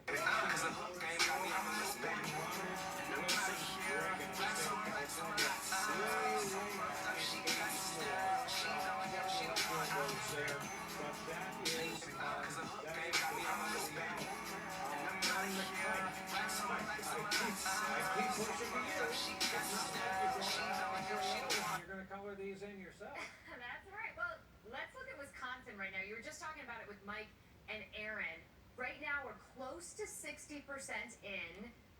Hey y'all, I have so much shit to do today. Just left class. Right now, Gotta go get movies real quick and then come back. These I don't think it's gonna stick. Icicles up here. Come from Milwaukee with only about half of the vote in Milwaukee right now. And then it's He's talking about something. He gonna show little niggas something like, what you want? getting their vote in Dayton. But I want to look at a couple of other counties where the two countries have really been competing. Am I the only person? Right Am I here the only person in who hates the 53.3% concealer lips? for Harris, with about 92% of the vote in. She is underperforming Joe Biden, who almost got to 56% in La Crosse, little city in the western side of the She catching up. Eau Claire. Want to look at this too? We've got almost 92% of the vote in. She's at 54.4%. She catching up. Joe Biden 54.4. So we've actually updated a little bit. So she's keeping pace. She got 145. It's really interesting because there was a day in October, it might have been in September, when Tim Walz, Kamala Harris, and JD Vance were all in this place at the same time. I also want to look at this area right here. Okay, Steve Kornacki is calling these the bow counties. This is Green Bay. Donald Trump right now, 61%. We're only at a third of the vote in, but Donald Trump is way overperforming his numbers. Going to Outagamie, this is Appleton. Kamala Harris was actually just campaigning there. Right now, Donald Trump, 55.4%, 54%. Again, overperforming there. One last one down here, Winnebago County. This is Oshkosh. Let's go back to 2024. Trump at almost 60%, 58%. Look at that. Way overperforming in these counties right now. So, what I have been hearing from a couple of Democrats is they are pretty nervous about Wisconsin, Brian. Oh boy. Well, we're in for a long one. I am very happy to be joined here by Aaron Perini. And I got to say, when you, as a Republican, as a former Trump staff person, tonight at that desk between Mike Murphy and Doug Brinkley, when you talked about women's health, you could hear a pin drop in this room. Crew, your fellow employees, people who've come to know you over these past several days, you had everyone's attention. So I'm going to ask two questions that call for more of that elasticity. Number one, this is a tough one, but in your estimation, what will it mean for democracy if Donald Trump is indeed reelected? I think the answer is easy. It means that democracy survives. It means that this country, again, stood up as a nation and cast its voice and vote. It means that the system, if Trump wins or Harris wins, means the system worked the way it was supposed to. And let's be clear, the filibuster's not going away. The country will not end by any measure if either Harris or Trump are elected in this country. And I actually think that institutionally, especially in the United States Senate with Republicans picking that up, we have a better chance to hold the democracy we know and love because the filibuster will be protected. And I can tell you, out of the 100 senators that will be in the United States Senate, if you ask any of them, would you rather be a member of the U.S. House of Representatives, they will all resoundingly say no. And that means the filibuster will be protected, again, protecting our democracy. Second question is tougher. If Kamala Harris prevails, I'm thinking about Mitch McConnell, whose life's work as an adult was to convert the federal judiciary to, in effect, own the federal bench for the GOP. He got a lot of his wish. But by comparison to our crusty old Supreme Court justices of the past, Donald Trump put teenagers on that court who are going to be adjudicating way past the time when I leave this earth.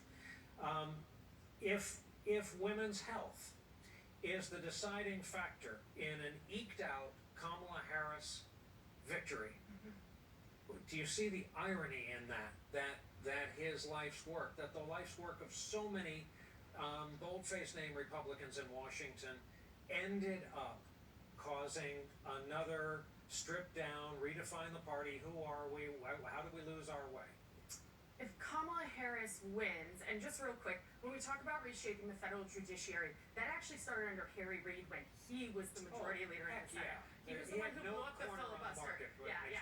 He was the one who blew up the filibuster on the judicial calendar, and that's what led to the Supreme Court as well.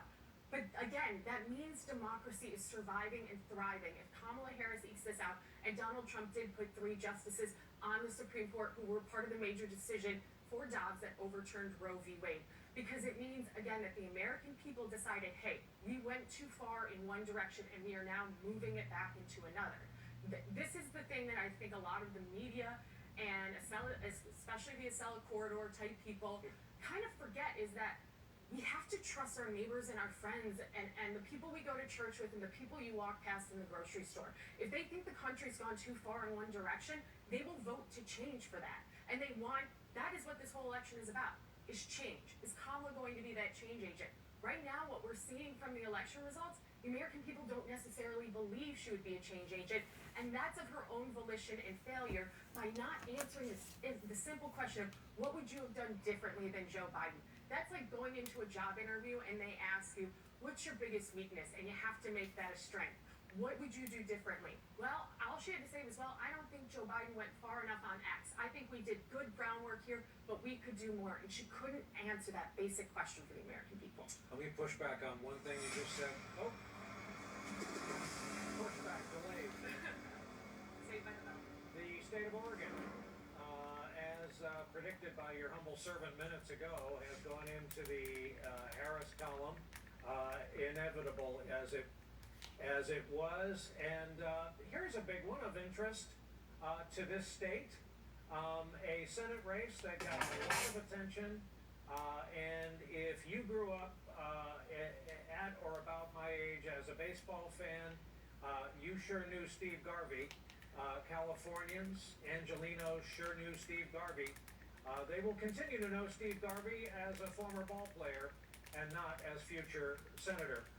Because Adam Schiff, who came to prominence, House Judiciary, came to prominence as one of the impeachment managers, as well known a face as there is on Capitol Hill.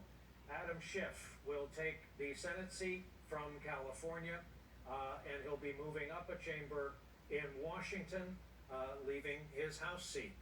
He didn't want to stay a House member. Yeah, exactly. We were just having that conversation. When you say you got to trust your neighbors and friends, my only point is, trust now is assigned by which yard sign you've got.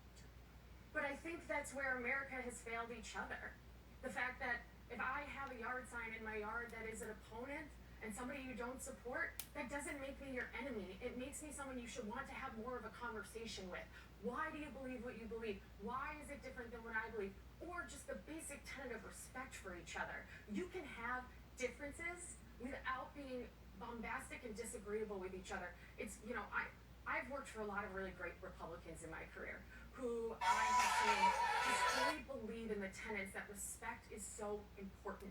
And that is something I've always carried with me. And we have to be able to do that again as Americans. You may not like Donald Trump. You may not like Kamala Harris.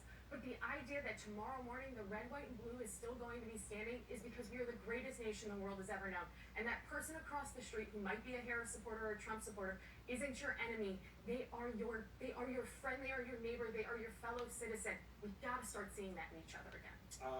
Just to prove that by example, you are a Buffalo Bills fan. Heck yes, I am. I love Josh Allen. I'd kill to have him. Well, you guys got Brian Dable, and you're trying to pretend you're the Buffalo Bills. Listen, I know you guys took a bunch of our players all over except there. for winning games, we're trying to pretend. All I want to win is the Super Bowl. If there's one thing, please, Josh Allen, win me a Super Bowl, please. And please, somebody find me a quarterback.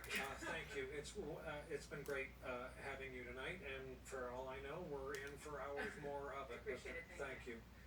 We are joined from College Park, Maryland, by another Democratic member of the House of Representatives, another lawmaker who rose to prominence in the fight against Donald Trump, in the fight to impeach Donald Trump not once but twice, and that is Jamie Raskins. New Jerseyans know he has the full support of Stephen Van Zandt, so we've settled that. That's a huge endorsement this political season. Hey, Congressman, how do you see tonight? How nervous are you? How pessimistic are you? How optimistic are you?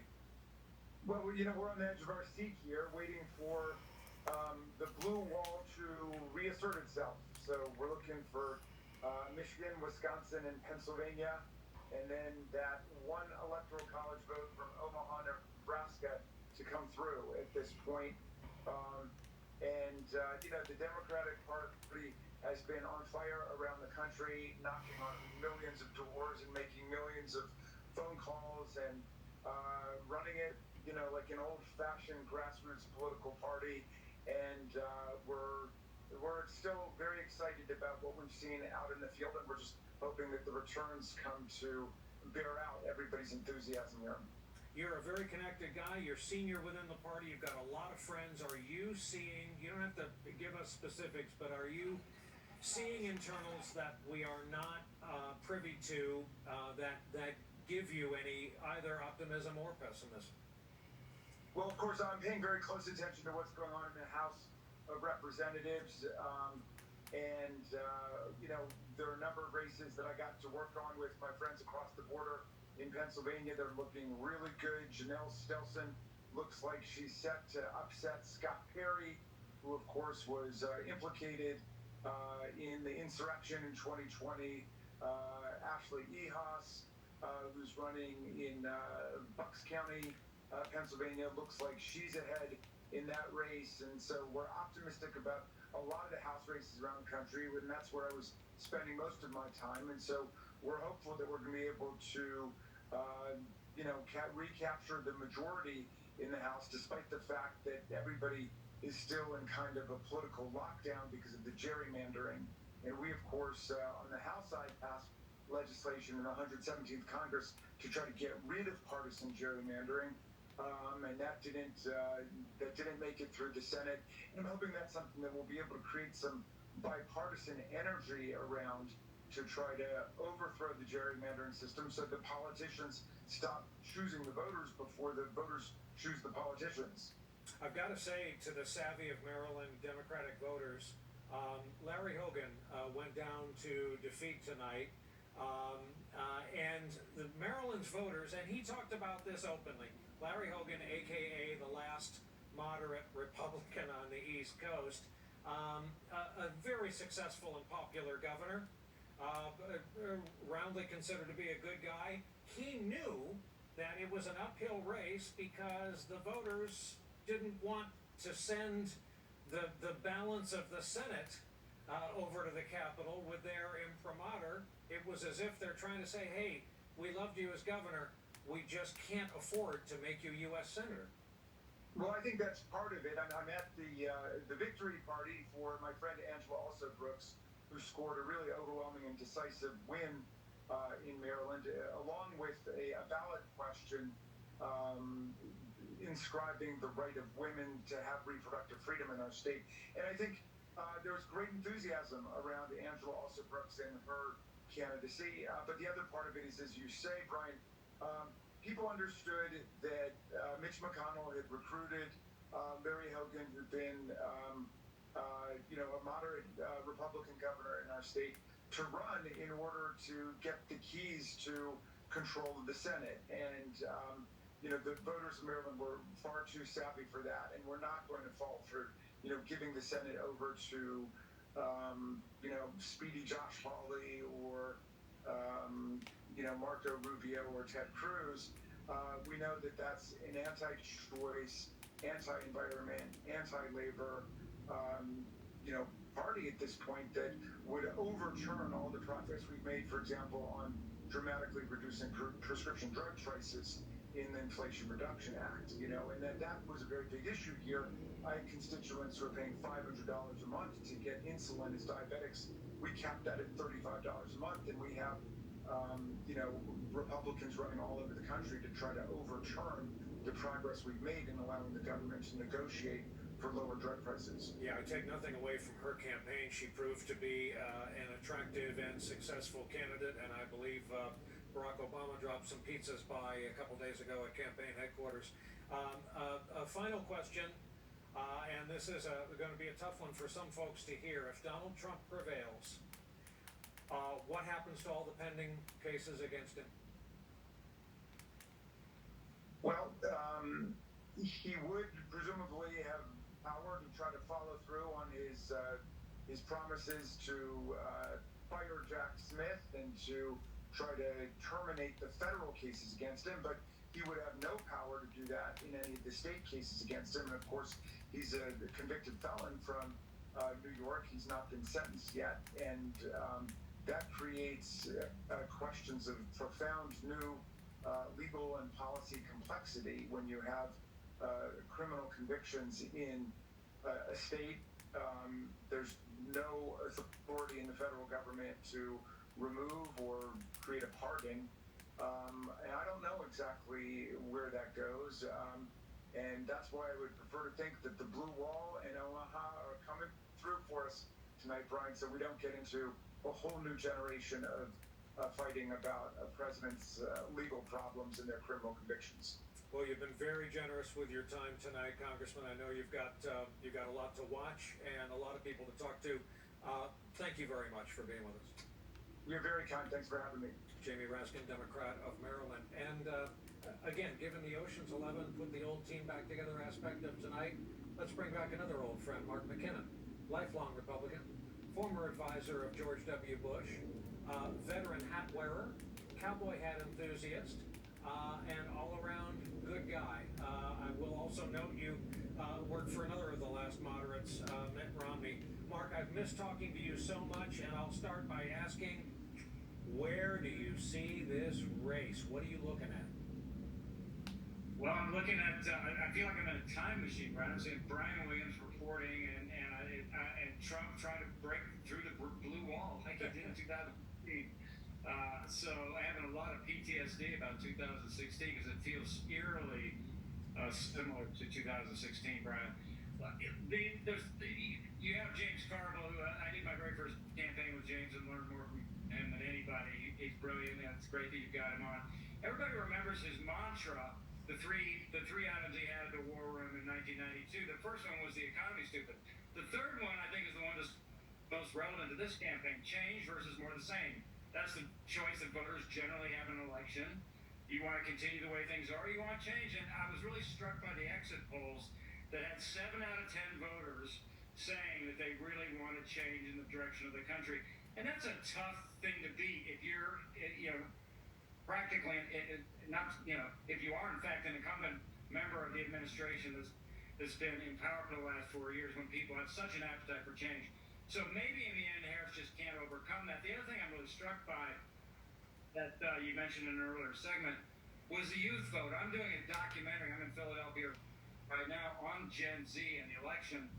And I was really struck when I went down to Athens, Georgia, and saw Charlie Kirk doing a rally down there, because there's a conventional wisdom that college campuses are all progressive and liberal. And I went down there, and it was a sea of young voters in red hats, and not all of them men. Most of them 60-40 split, probably. But I couldn't get to the crowd. It was so packed. And that really got my attention. I just said, man, something's going on here. And I got a feeling it's almost done. And if those numbers are right, it looks like Biden won the youth vote by 23 points, and your reporting says that Harris is only weighing up by 11. That's a 12-point drop for Harris among young voters. So you could say that Kirk and his efforts with young voters really helped turn the tide for Trump in a way that is 11:22, make a wish. Well, remember, it takes 2 to tango, so let's go there. You know, Joe Biden famously said to Charlemagne, if you, I'm paraphrasing, but pretty close, if you ain't They wake me up when they announce the winner. And it was, to many people, kind of a shocking, crystalline moment. The Democrats have been accused of taking Hispanic vote for granted. Surely they'll all vote for us. I'm gonna wake up in 30 minutes. For granted, surely they'll all vote for us, and we'll toss the youth vote into that pile. How much do you think that is on them?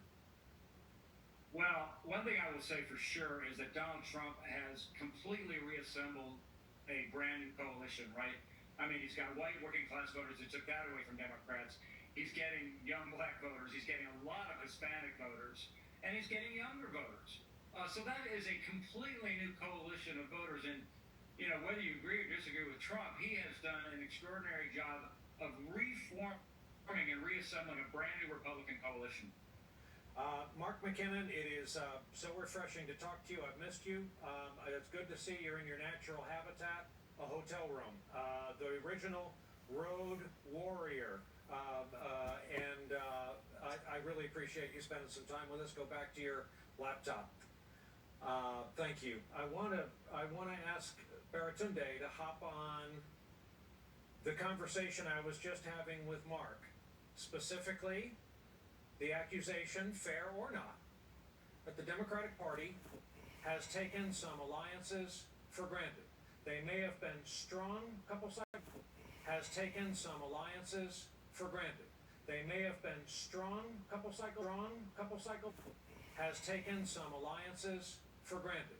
They may have been strong couple cycles. Important to reiterate, the Democratic Party has taken many constituencies for granted. That is also what political parties have done in this country. If you look at the Arab American, the Palestinian American, they are certainly feeling not heard, not seen, taken advantage of, with no room and no choice. So there's a process question here about ranked choice voting, about the primary system, about money in politics, and there is an urgent need to stay connected to the people throughout.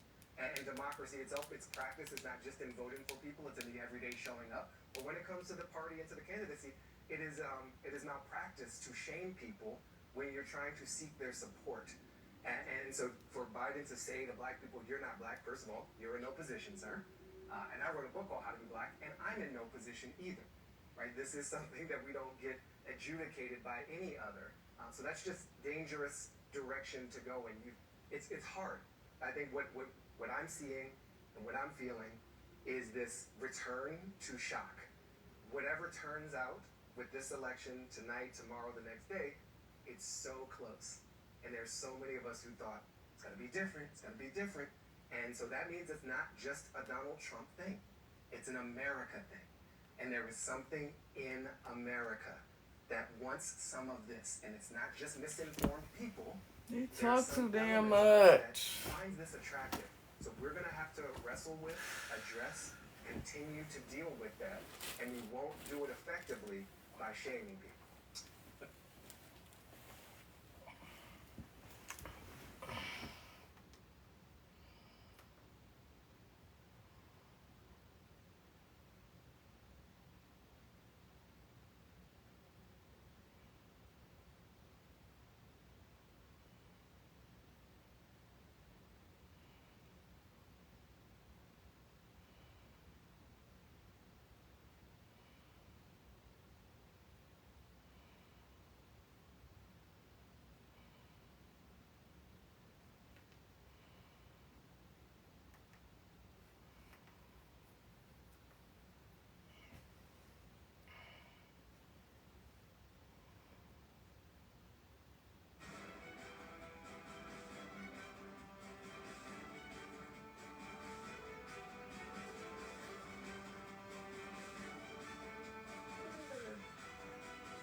Is the essential state, because if Georgia and North Carolina, she does not win, and there's still a lot of outstanding vote in Georgia. It's once again a narrow path. But if those do not end up in our column, there is no math without Pennsylvania. You can replace Wisconsin with Arizona. You can replace Michigan with Arizona and Wisconsin, but you need Pennsylvania, and so it will come down to Pennsylvania. All right, Dan Pfeiffer, John Levitt, thanks for your time. We'll talk to you soon. Thank you. And we have another call to make. I believe we're going to get a state of Washington presidential call. Let's see where we are. NBC News now projecting that Kamala Harris will win the 12 electoral votes in the state of Washington. Here's how it breaks down right now. A difference of about 472,000, 473,000 votes. And the road to 270, that leaves Harris with 165, 214 for Donald Trump down. Let's go to Republicans Mike Dubke, White House Communications Director under former President Trump, and Sarah Fagan, a former aide to George W. Bush. Mike, first of all, give me your thoughts here. We've had no calls in battleground states so far.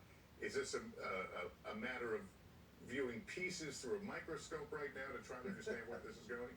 Well, it sounds that way from the Harris campaign, but I want to stick with the vibe comment that John Levitt just made.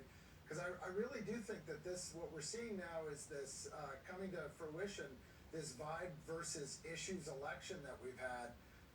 The Harris campaign really put on the vibes, the joy, and all of that. And I think the Trump campaign tried to stick to issues, immigration, inflation, instability around the world. And if you look at the exit polls that you all have been talking about today, you really see that Americans think that the country's on the wrong track. We think the economy, we were better off 4 years ago than we are today.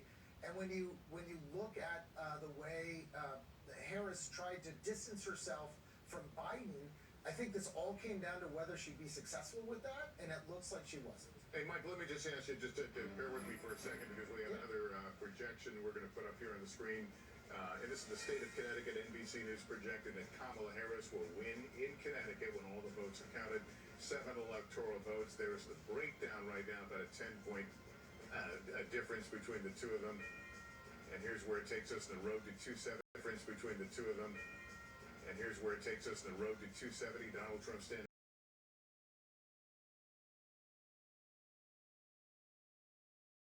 at 200.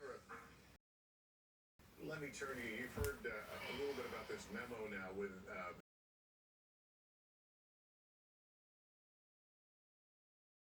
this campaign memo.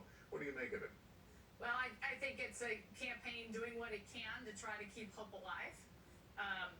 Look, I don't see any good news for Democrats in these results. Donald Trump is running about a point or a point and a half ahead of where he was in 2020, and in these counties, in these blue wall counties that 75% of the vote is in. And Kamala Harris is running behind in these urban areas by 1 or 2 points compared to where President Biden performed. You look at that coupled with Donald Trump's overperformance with Hispanic voters, with young voters. I don't think they have a lot to hang their hat on.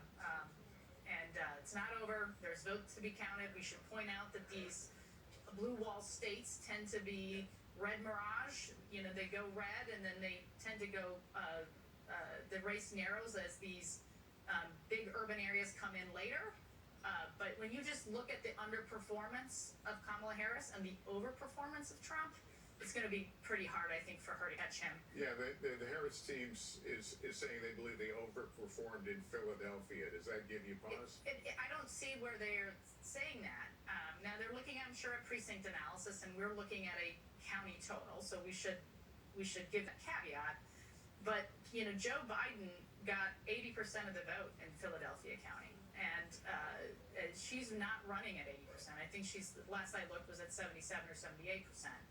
So that's a pretty significant difference when a race is as close as it is. All right, Sarah and Mike, thanks to both of you. Tom Yamas has more from the big board on Georgia. Yeah, Georgia, but I also want to give us just sort of a vibe check of where we are. It is still very early in the night, right? And even though people may be claiming they've won certain states yet, we still haven't called any of the battlegrounds here at NBC News.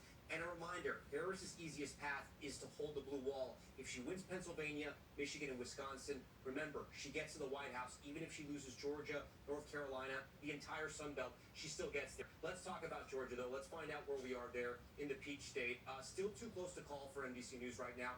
91% of the vote is in, but let's talk about where the vote remains. Look at, the giant circles, remember those giant bubbles? That's the vote that still is outstanding. We're still waiting on this vote to be counted.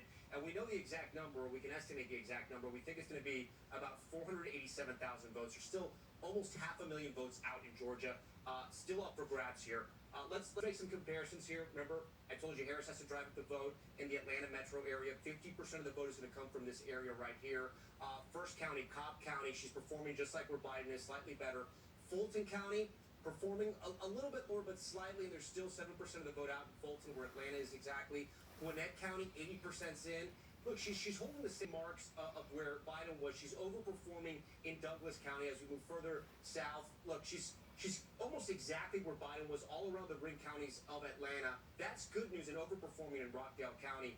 But if Democrats wanted to expand the map, we're not seeing that tonight. A place like Cherokee, we're going to see if they can make Wake me up when they announce it. Atlanta, it touches those ring counties. Trump was at 68% in 2020. Tonight he's at 69%.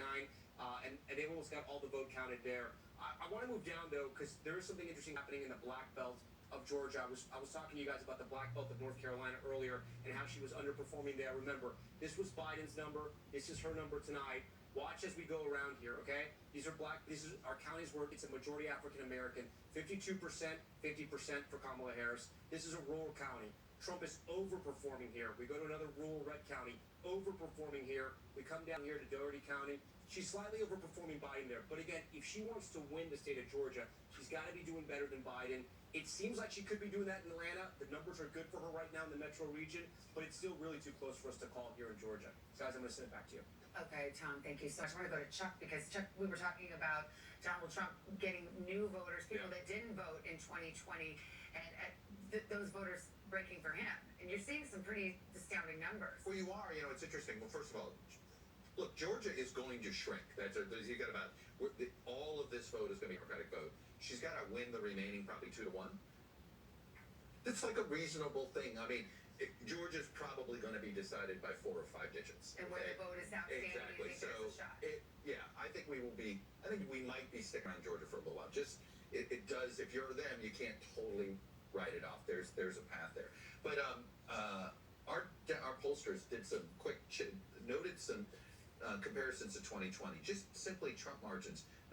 These are not in the battleground states, but it gives you a hint of the possibility Donald Trump could actually win the popular vote if he wins the Electoral College tonight. So, for instance, in Texas, he only won Texas by a little over 5 points in 2020. He's won it by 14 points tonight. In Iowa, it was 8 points. It's nearly 15 points tonight. In Florida, it was 3 points. It's nearly 13 points tonight for Trump. Now, let me give you some blue states. Virginia, it was a 10-point Biden victory. It looks like it's going to be somewhere between 2 and 4 this time. In New Jersey, 15 points Biden. Right now, it's 5 for Harris. Illinois, another state, is a little under 10. It was at 17 points for Biden. So Trump has improved his standing in a lot of blue states. We've seen that in our own polling. But it is why this time we are unlikely to have a split between the popular vote and like whoever wins the Electoral College is probably going to win the popular vote. Those are pretty dramatic margins. I mean, we're not picking about a point or 2 here. You're talking about Texas 5 points, 10 6, points, 7, 8. I mean, that's... Well, this is the Hispanic shift in the Southeast. It's clear. Florida, Texas, that's the massive Latino shift that we've seen tonight in those 2 states, but it may be spots of it everywhere. So I'm getting reaction from Democratic lawmakers, from Democratic operatives. Some are still saying, look, we could still win this thing. We can hold on to the blue wall, and that's absolutely accurate because we're still tracking the vote. But one Democratic lawmaker, sort of to the point that Chuck is making, saying, if this race does not go Kamala Harris's way, this is a moment of reckoning for the Democratic Party. This person saying there needs to be a hard look at what went wrong and potentially really a real passing of the baton when it comes to leadership. And of course, the attention will turn to President Biden. And when he stepped aside, 72% in our exit polls saying the country is headed in the wrong direction. That's the backdrop to all of this. President Biden and this immense dissatisfaction with the direction that the country's headed. It could be the Democratic Party allowed itself to just organize itself being an anti-Trump party. And in some ways, so focused on creating an anti-Trump coalition, they stopped being a political party, right? To come up with a basic agenda and again, right now, I get what that lawmaker is telling you because if you look at the whole Biden wasn't a pick of the future; it was a whatever you can do for Trump. All right, we're gonna pause for a moment to welcome back some of our stations on the East Coast. It is just past 11:30 here in the East. Welcome back to those viewers rejoining us on this exciting night. I'm Lester Holt. And I'm Savannah Guthrie. Glad you're along with us. This is NBC's election night coverage, and we've started to fill in that map, but those all-important 7 battlegrounds still in gray. We have not called them yet. We've been getting minute-by-minute projections, all leading up to this road to 270, which is the magic number needed to win the White House. So let's go through some of the boards here. This is Pennsylvania at this hour. 79% of the vote in, too close to call. We've talked a lot about the different counties and whether there's enough for Kamala Harris to make up where she's lost in some of the rural areas. Let's go to Michigan, too close to call there as well, but a lot more vote to be counted. In Wisconsin, let's see how much we've got there. About 2/3 of the vote or so, too close to call. In Georgia, we're getting close to a close there, but they do count the votes fast there, and it's 91% in, but we will see what happens. Too close to call. North Carolina, Too early to call. We will wait and see what happens there. But again, starting to see 88% of the vote coming in there. Let's go out west, Arizona. Too early to call. Polls closed about 2.5 hours ago there. Looks like we have a projected winner. This just came in right now. Okay, North Carolina, Donald Trump is the projected winner. You see the margin there, 136,000. So Donald Trump improved on his margin by back of the envelope math, 50,000 votes there in North Carolina. That's going to be a real disappointment for the Kamala Harris campaign. They had hoped that if North Carolina could be clawed back into the blue column, perhaps that would open up other paths for them out west, the Sun Belt path. It is looking like blue wall or bust. That is where it stands right now. 172 electoral votes for Kamala Harris and Donald Trump in the lead right now. Let's go to Tom right now and talk about now what this does to Kamala Harris's paths to victory. Yeah, let's show you real quick how Trump wins, right? How we project that he wins. Robinson right now, 64.9%, 30% in. You can see how Trump's overperforming here. As we go along these rural counties, you can see Trump's numbers are increasing. 63 4 years ago, 66 tonight. We'll keep moving along here. 50%, 53%. So Lester, you asked, how does this affect him in the race for president? Let's go back out to our big board here, the road to 270. When we started out tonight, right, the paths to victory here, Trump had 10, Harris has 9. That's because we just called North Carolina. We can't even remove it anymore. This number before we called North Carolina, Harris had more paths than Trump did. But this is essentially where we started the night. This is the way it ended in 2020, right? He won North Carolina. President Biden had won the rest of the battleground states. But this gives the Republicans and former President Trump some hope. We now move to Georgia. We're going to be looking at the vote in Georgia. But as Chuck mentioned, very, very close in Georgia, and we're going to be waiting on that vote, the full vote to come out of Atlanta in those ring counties right now. But a big win for former President Trump. It's the first battleground we're calling tonight. All right, Tom, thanks very much. Remember, there was some late polling in the state came just over the weekend that suggested that perhaps Kamala Harris was surging in North Carolina, that maybe she was making gains among some of these voters. That is clearly not turning out to be the case. That said, you've seen the reporting from her campaign that they are looking at the all of some of these voters. That is clearly not turning out to be the case. That said, you've seen the reporting from her campaign that they are looking at the all important to be the case. That said, you've seen the reporting from her campaign that they are looking at the all important to be the case. That said, you've seen